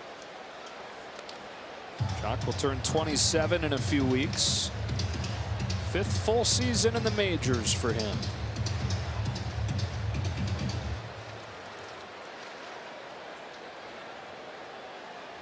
Last year, in a lot of ways, a bounce back year for him. Remember, the year before that, he'd been demoted to AAA in August.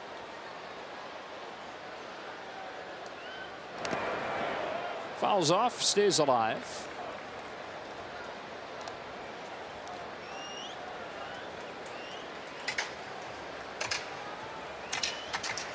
A foul ball, when the ball is out in front of the plate and you are out in front as far as your timing, that is the residue of a very good start of a swing. Getting in the correct position so that the bat stays in the hitting area for a long time. I'd say 2 years ago, Jock waves at that ball and misses it. But now, with better mechanics and a better start to his swing, the bat stays on line for a lot longer and gets him that foul ball and keeps him alive. You hear that more and more across baseball as part of the vernacular, staying in the strike zone, keeping the bat on plane. And in a lot of ways, what it does is it gives you a better chance to survive without on swings where it's not your best and you're not on time. Whether that's, like you said there, able to foul a pitch off, or when you miss-hit one in play, it becomes a hit instead of an out.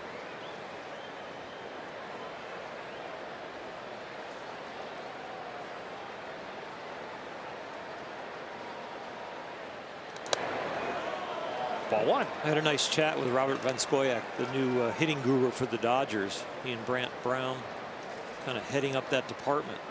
And we've talked a lot about keeping your hands inside the ball, and fans are like, well, your hands are always inside the ball. You never get your hands outside the ball. I said, so give me the real definition of that, what you're trying to do. And he's like, it's really, Orel, getting the barrel of the bat behind your hands as long as possible, because that barrel of the bat is really heavy and it's going to come through. So you're trying to maintain that angle of having the barrel behind the hands for as long as possible, and then that will keep the bat on path and through the hitting area for as long as possible. Peterson again. How far will it go? Halfway up the pavilion and then some. A second home run on opening day for Jock, and a 9-1 lead for the Dodgers.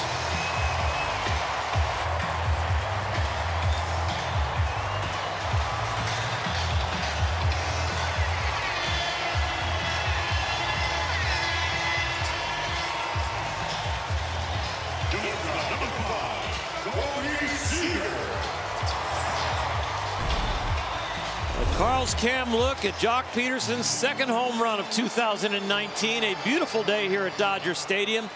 And now the Dodgers are turning it into an explosive day.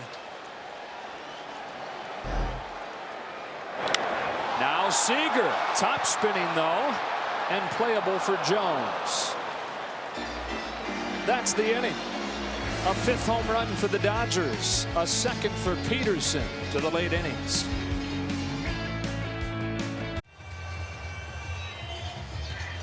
Chris Taylor comes in for the first time, replacing Corey Seager at short. Nothing to be alarmed about. Part of the plan to get Corey off his feet anytime they get an opportunity to, and they do here in a 9-1 game. Yimi Garcia, the first man out of the pen. Another prediction that can be made is Yimi Garcia is going to make an impact on this bullpen this year.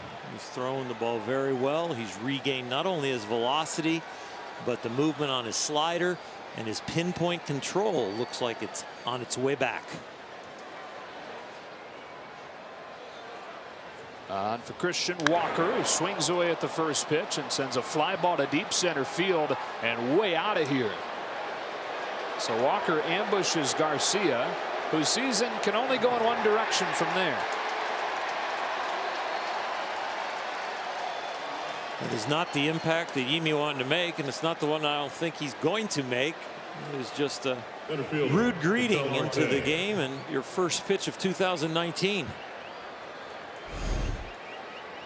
Center cut fastball, 94 miles an hour, leaks to the inner half of the plate, and he does not miss it.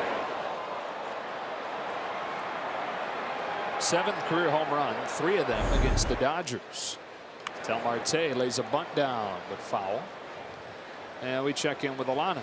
Guys, you were talking about Corey Seager leaving the game early, and to your point, Joe, it is by design. Dave Roberts, of course, after Seager coming off of 2 surgeries last year, wants to make sure they are cautious about his time. Although he is perfectly healthy, they want to make sure to get him off of his legs when possible. So they're going to probably give him to start every 3rd day off. So Sunday, expect Corey Seager to not be in the starting lineup. As far as the catching position is concerned between Austin Barnes and Russell Martin, this first week, Austin's going to catch about 4 of the 7 games. And then moving forward, Austin will likely catch 3 of every 5.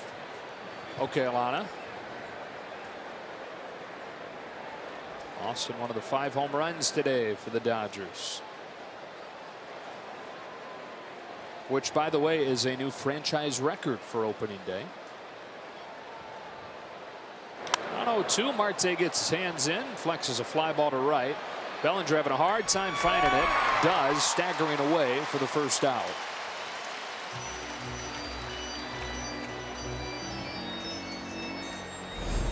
Big games bring their own challenges, especially with the sun. Cody with the glasses and the eye black and the glove to shade his eyes.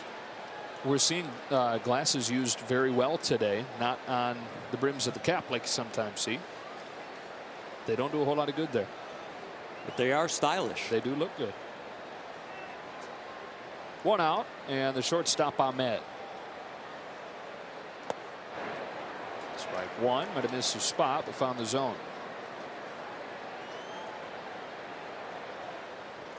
Ahmed, great friends with A.J. Pollock, his longtime teammate. He joked around the other day that they saw him at spring training, and A.J. doesn't look good in Dodger blue, Nick said. Said it was just jarring. He's seen him in one color his whole career. Personally, I think Nick's wrong. That is a huge loss for the Diamondbacks to have Pollock in blue. There's another guy that used to be a Diamondback that's now in blue that, after the way these Dodgers are swinging the bat, it's a huge loss. Talking Robert Van Scoyoc. Yeah, the hitting department of the Dodgers raided the Arizona Diamondbacks. He was a hitting consultant. Prior to that, though, he was a hitting consultant in the Dodger organization. 1 ball and 2 strikes. Garcia comes home, and Ahmed with a line drive to center that is plucked by Pollock. For out number 2. Hey, you got Dave Roberts mic'd up today. Let's listen in more. Come on, boys. Hey, your trot's getting worse and worse. I know, bad knee, dude. I'm getting old, man. Have a great year, Tori. Have a great year, brother. All the best. Yeah, likewise, you too. Thank you for your service. Yeah, thank you. Thank you for your service. Appreciate it. My wife gave me the thumbs up on the shoes. Did she really? Nice job, boys. Trust it. Trust it. He was saying. Hey, it's funny, we just brought up Robert Van Scoyoc. Nice job, boys, was directed at Van Scoyoc and Brant Brown. John Ryan Murphy backs off of the plate on ball 1. They're kind of the co-hitting coaches. The way Brant Brown put it is they look at themselves as Batman and Batman.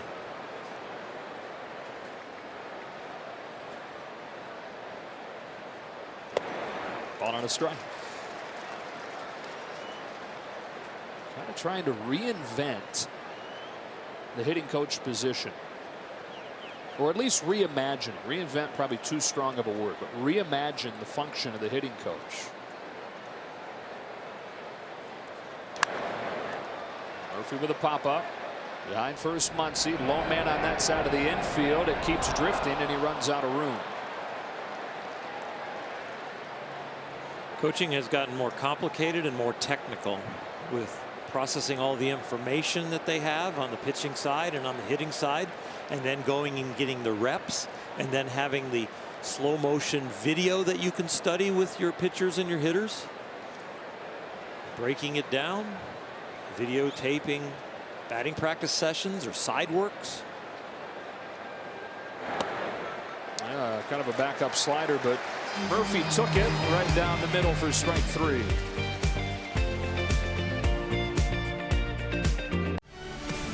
Dodgers baseball on Sportsnet LA is brought to you by TD Ameritrade and by Morongo Casino Resort and Spa. Good times. Back at Dodger Stadium on opening day. It's been a fun one if you're wearing Dodger blue. 9-2 they lead at the bottom of the seventh. Third baseman, number 10, Justin. The heart of the order coming up here. Justin Turner to lead things off against Matt Cook, who's trying to save the Diamondbacks for the rest of the weekend, with Zach Greinke failing to complete 4. Coming back from break, it was nice to see that you can brush up and get some more bling, some Dodger bling. You got to get your fresh 2019 stuff. Right. I think swag may be the word you're looking for. I like Dodger swag. Yeah, bling would be like the bling, but jewelry. But right. they got. I'm sure they do have jewelry. Dodger bling. I like to get my T-shirts kind of bedazzled, the twinkly ones. Hard to find them like that, but you probably buy them. And then, do you have a bedazzling kit yourself, you think? Well, I used to. It break, overuse? Yeah, I ran out of sparkles, so ran out of bedazzles. I didn't get any more refills. You can buy those. I understand. Joann Fabrics. Okay. Wow. You're deeper into this than I thought. I don't know where that all came from, to be honest with you. Ball and 2 strikes on Turner. So we were talking a little bit about the reimagining of the hitting coach position. Yeah. Pedro Mora had an article on The Athletic the other day about Dodger hitters trying to fight back against what right now seems like all the information is in favor, or at least it's more easily utilized by pitchers as Turner pops out to short. And so the Dodgers trying to find any way they can to fight back against that and respond to that. And one of the ways is to reimagine the way that they prepare for games, reimagine the way that they're doing the scouting reports, reimagine the hitting coach position and the way that those guys go about that. Is that why Brant Brown is called the hitting strategist? I guess that would be part of it. Yeah. There's Muncy. Muncy sends a towering fly ball to right field and continues the home run party on opening day. A 6th long ball for the Dodgers and a 10 spot.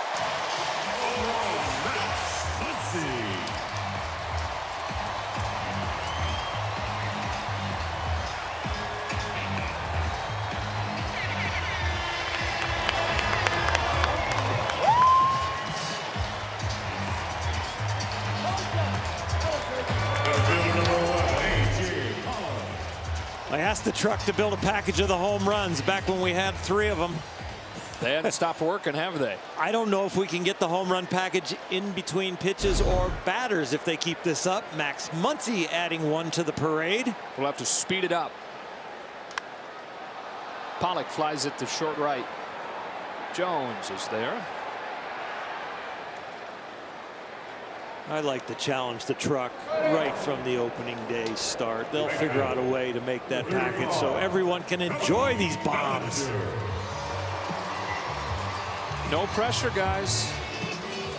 The Bulldog just challenged you. So Muncy, after hit 35 of them a year ago, has his first here in 2019. Cody Bellinger is 1 for 3. And Bellinger sends one to deep right center field. Did he get enough? An explosion on opening day for the Dodgers. 7 home runs. Get back to work, truck. Put that in your package and smoke it.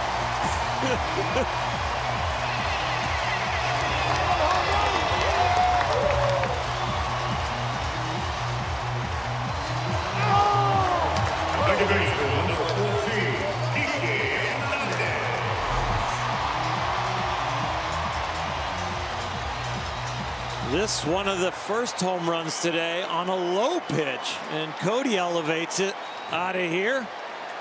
It's it right above the plate. 1-0 on Hernandez.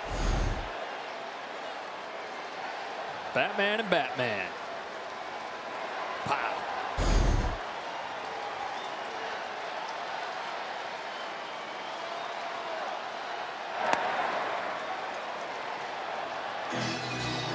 They have matched last year's game high for home runs. It's 7.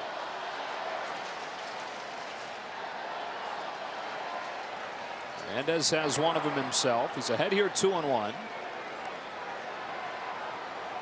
You get a home run souvenir. You get a home run souvenir.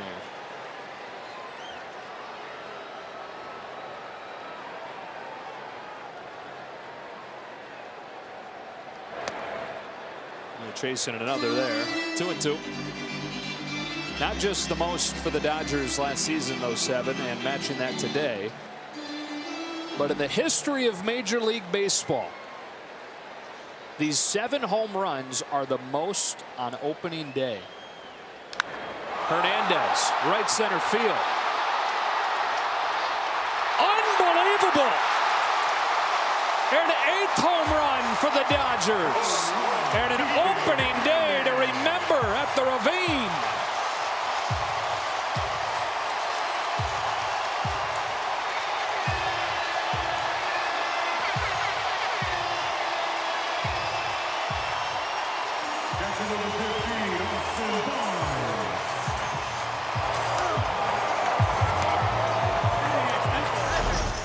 Six different guys have homered today. Jock Peterson has 2, and this is Kike Hernandez's 2nd of the day.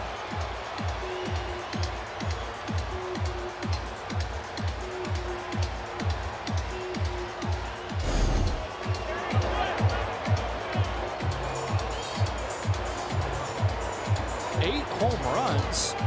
What? Slow down, fellas. We got to play tomorrow. Right, save a few.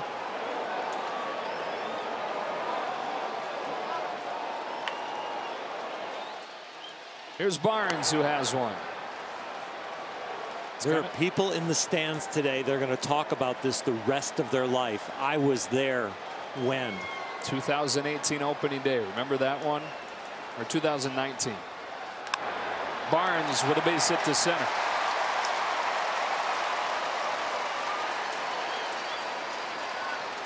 Third hit of the day for Austin Barnes. Shortstop, number 3, Chris Taylor.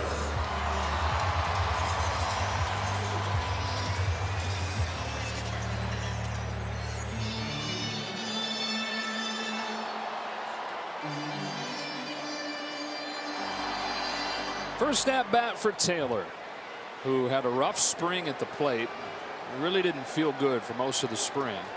And then in the final days in Arizona, Robert Van Scoyoc, who actually was responsible for Chris Taylor's swing when he rebuilt it a few years ago, noticed something on film, a little mechanical tweak for him that Chris said he never would have noticed himself.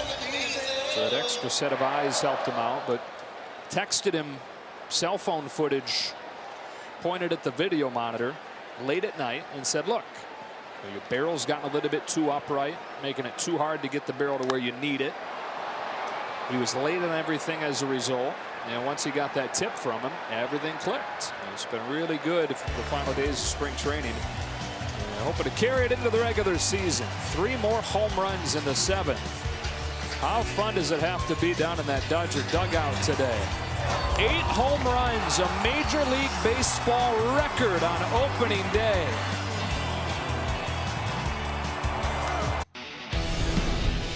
Oh, you challenged the truck. Show us all the home runs. They kept on hitting them. Truck kept on adding them to the reel. All 8 home runs, a new Major League record.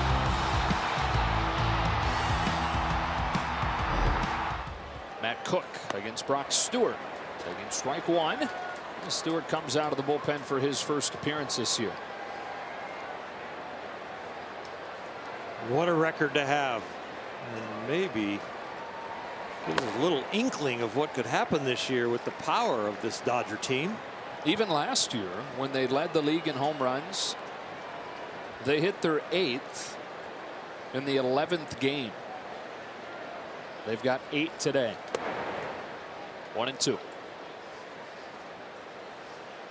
So Brock Stewart earning the 25th spot on the roster, with Dave Roberts wanting to have some length. Brock giving him that. And getting a strikeout to open his outing.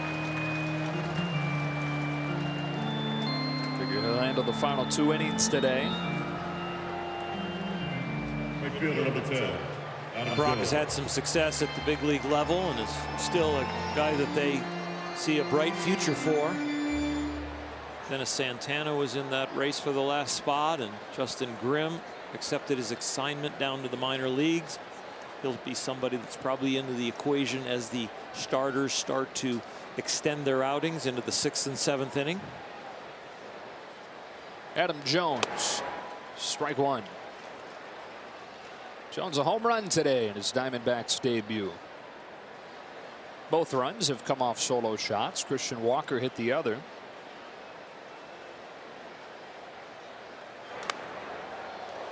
Look out. 0-2 on a guy in his 14th major league season. 33 years old. The home run that he hit was his 3rd career opening day home run. That included last year in Baltimore, a walk-off home run. The Orioles wouldn't win again in 2018. Obviously kidding. I know. But they went 47-115. That's through for a base hit. They finished 61 games out of first. They might not win that many games this year. I don't think they're better. Tonight on the season premiere of Backstage Dodgers, go behind the scenes of all the best moments this preseason, from Corey Seager's first game back from injury to the making of the Dodgers rock band. Catch the special hour-long season premiere of Backstage Dodgers presented by Cadillac tonight after the postgame on Sportsnet LA. Arizona has 6 hits today. 4 of them have come from the top 2 men in the order, Jones and now Escobar. Who's behind a fastball, 0-1. Postgame show is going to be a home run. I know it. Well done. 9th of the day. Maybe. Yeah, who knows? Don't speak too soon. Top of the order coming up in the 8th.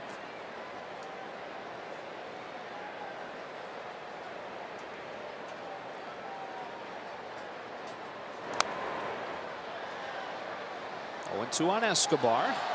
Came to the Diamondbacks in a trade late last July, and then in a bit of a surprise, they re-upped him. 3-year contract. While letting Paul Goldschmidt get away to St. Louis via trade, and watching him sign long-term with the Cardinals. But they like Escobar a lot. He had a breakout season last year. 23 home runs. Number 2 in the majors in doubles. Gets buzzed by this fastball, and it's 1-2.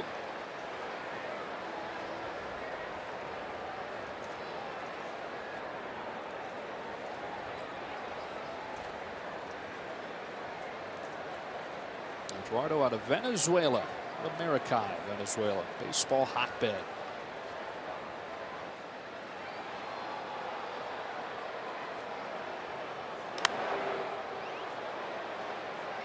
Though on his way to becoming an American citizen.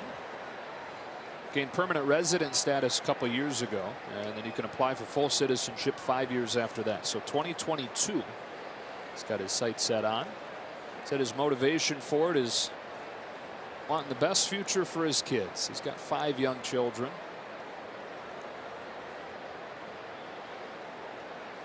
.30-year-old in his 9th major league season, waiting on another 1-2 from Brock Stewart. Hitting a ground ball up the middle. Hernandez waits on it, feeds Taylor, guns it over to get him a double play. The Dodgers 12, the Diamondbacks 2 to the bottom of the 8th.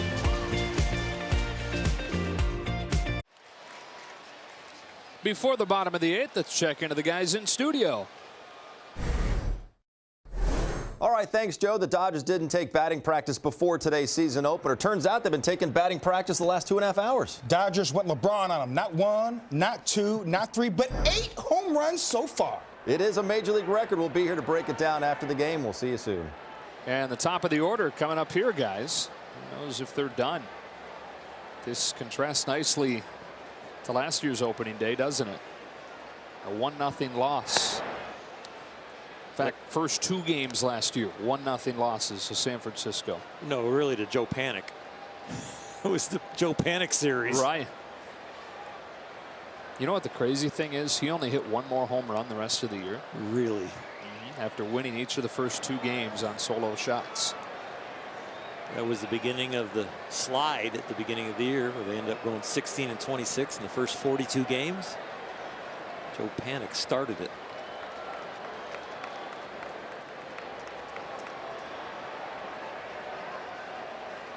On a 1-2, Jock Peterson grounds it foul.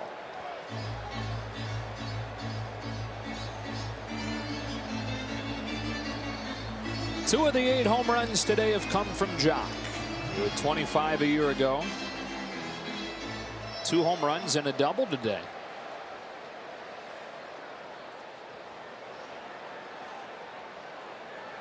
Another 1-2. A bouncing ball right side, picked up by Vargas, who will throw him out. 1 away in the 8th. Morongo, the good life, good times. And a 12-2 game. Brock Stewart will hit for himself.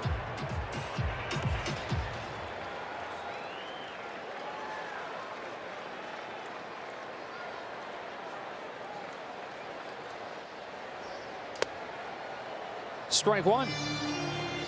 Looking ahead to tomorrow, the Dodgers will have Ross Stripling taking the ball against Robbie Ray, who has tormented the Dodgers last couple years. There's Ross. Corey Seager enjoying the rest of the day. What a nice comeback. First game back.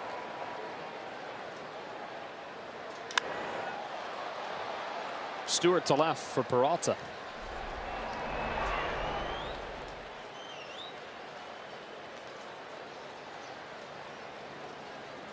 Third baseman, number 10, Justin Turner. So now Turner looking for his first hit of the day.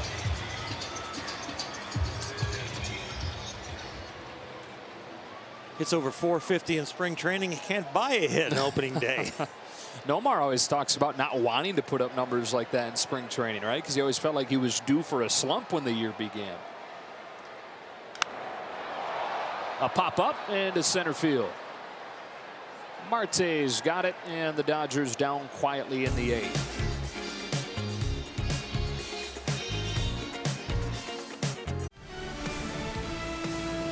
Dodgers baseball on Sportsnet LA is brought to you by Jack in the Box. Come try Jack's $4.99 sourdough patty melt combo, only at Jack in the Box for a limited time. Price and participation may vary. On a day where we've remembered Don Newcomb, passed away a few weeks ago. Dodger legend, baseball legend. With his widow Karen Newcomb throwing out the ceremonial first pitch. He'll be honored throughout the year with the Dodgers wearing the patch with his number 36 and the nickname Nuke on that right sleeve. Second inning of work for Brock Stewart as he tries to wrap up the opening day game for the Dodgers, where they've hit 8 home runs, their new major league record for opening day. He falls behind Wilmer Flores, 2-0. Muncie's got 1. Peterson's got 2. Hernandez has 2. That's floated to right and is going to sink in for a base hit and get out of play. And Flores will lead off double.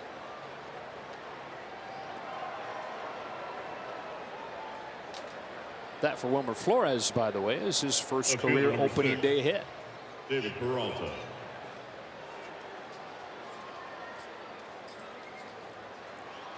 Well, enjoy watching fireworks from the field after every Friday night Dodger game, presented by Denny's. You can join us tomorrow for the first Friday night fireworks show. Music celebrating this year's inductees to the Rock and Roll Hall of Fame. Go to Dodgers.com/promotions to learn more. David Peralta, ball 1.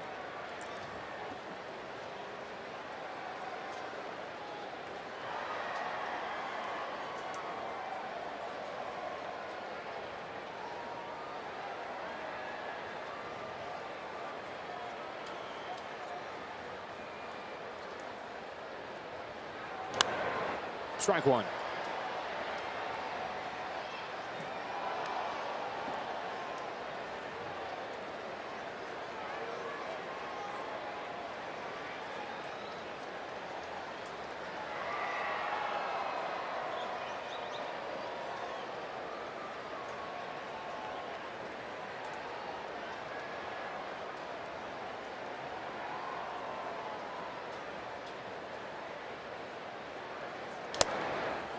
Well, San Diego with a 2-0 win over San Francisco on opening day down in San Diego. They get a home run from Will Myers. They got 6 shutout innings from Eric Lauer. Madison Bumgarner was the starter for San Francisco. Went 7, struck out 9. Shouldn't get any run support.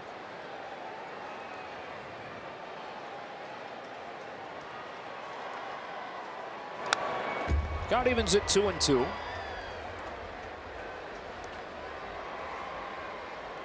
Colorado leads Miami 6-2 in the 9th inning in Florida. And a home run from Trevor Story. He got 7 innings from Kyle Freeland. He allowed just 1 run. Marlins are really the only team in the National League, at least, that is in a full-on rebuild. Even Arizona went out and made some moves.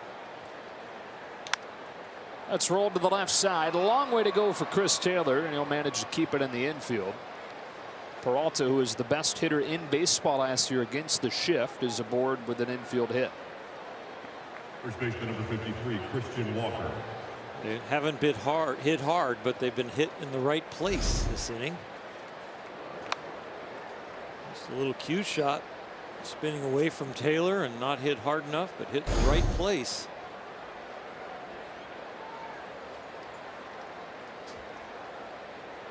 First and third, nobody out. Christian Walker.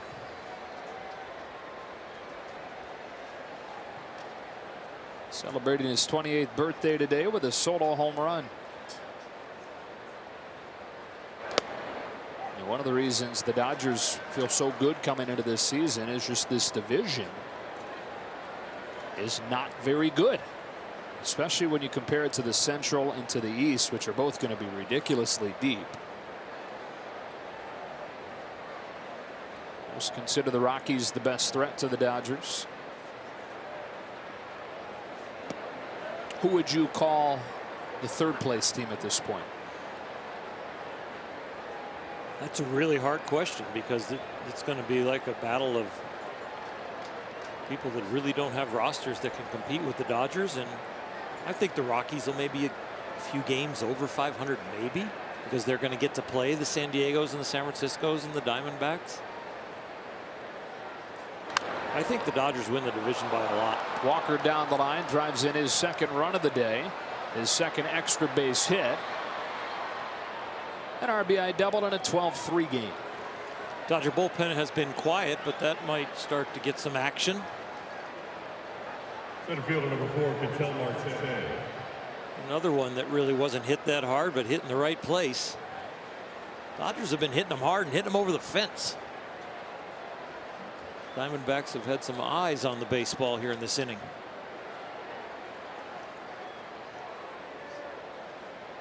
The Dodgers projected to win 93. Next best in the National League in those projections, or in the National League West, would be the Rockies, projected to win 84. 2 on, nobody out. Ketel Marte in the dirt and stopped by Barnes. You know, as we get it deeper into the season, and I mean, I'm talking July, June, July, I think we're going to start always looking at that record of Dodgers record against teams above 500. Those people are going to always go, okay, you know, the National League West is not that strong. What's the Dodgers record with the teams that are above 500? And those comparisons will be drawn this year, I think, because the National League West is one of the weakest divisions in baseball. You know, last year the Dodgers were the best team in the National League against teams above 500. The problem was against the poor teams. They had the 9th best record in the National League against teams below 500. Miami, Cincinnati, right. Those guys, yeah.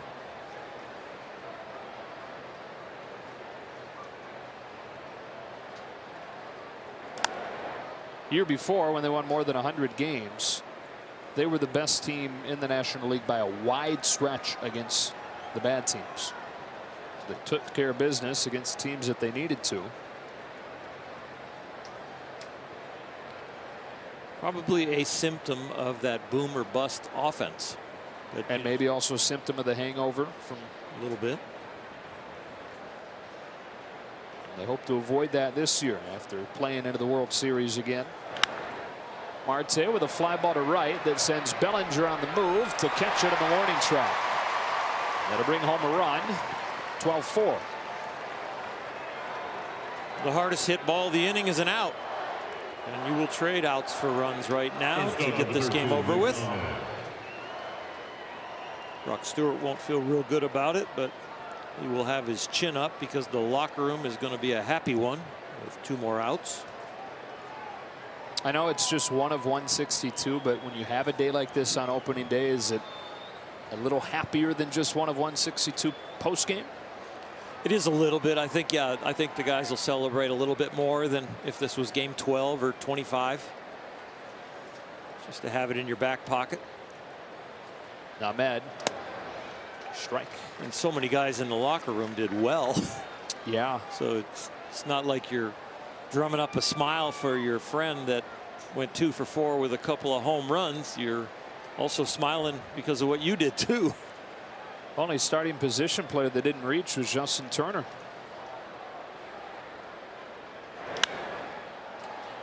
Pop fly into right center field.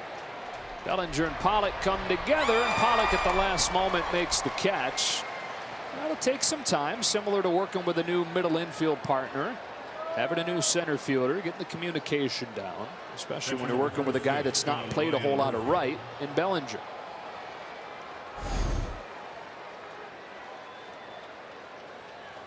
Their gloves are on both sides. The same side there, the right-handed thrower and the left-handed thrower.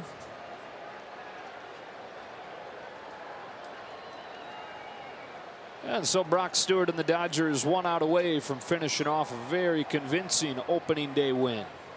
John Ryan Murphy swings and misses.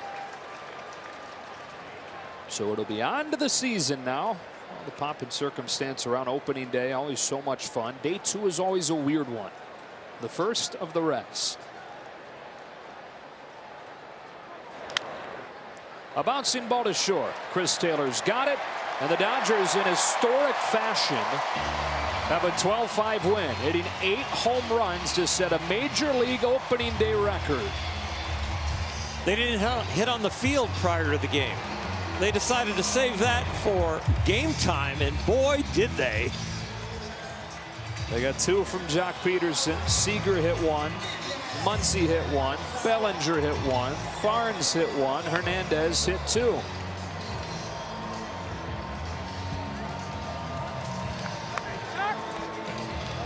A lot of choices, a lot of options for our Lexus player of the game. We'll go with Jock Peterson. Not just the 2 home runs, but a double as well. He drove in 4. He scored 3 runs. And his 2019 is off to a roaring start.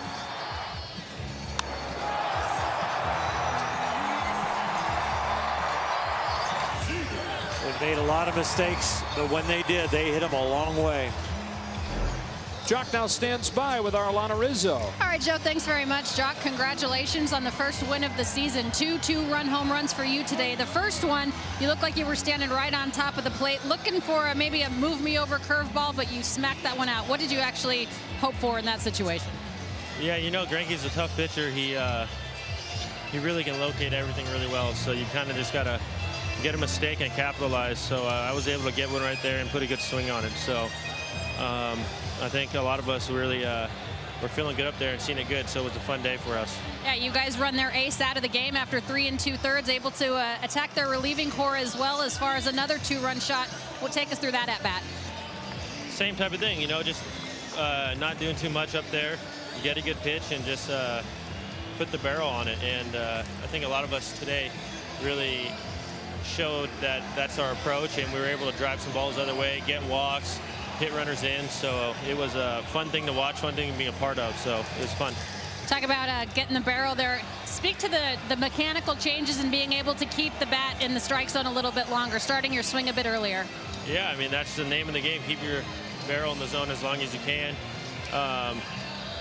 We have 2 hitting coaches that really that's their strength. So, yeah, you just, build away and keep grind, and keep working on the process. 8 home runs on opening day is a Major League Baseball record.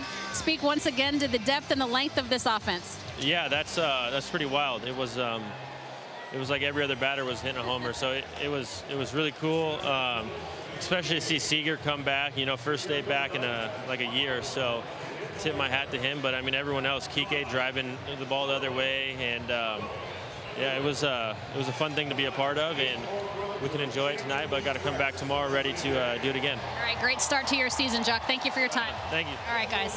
All right, Alana, and they just announced to the crowd that they've witnessed a Major League record for opening day with these 8 home runs, and you can imagine the cheer that it got, folks realizing the history they just watched. And as you said, Orel, they will always talk about this one. Remember 2019 opening day? What a way to start the season. 8 home runs and a blowout win. So the Dodgers off to a 1-0 start with a 12-5 win over the Arizona Diamondbacks. Game 2 of the season is tomorrow as Ross Stripling takes the ball. First night game of the year, facing off with Robbie Ray. For Orel Hershiser, Alana Rizzo, and the rest of our crew, Joe Davis saying so long from Dodger Stadium. Stay tuned. Access Sportsnet Dodgers begins now.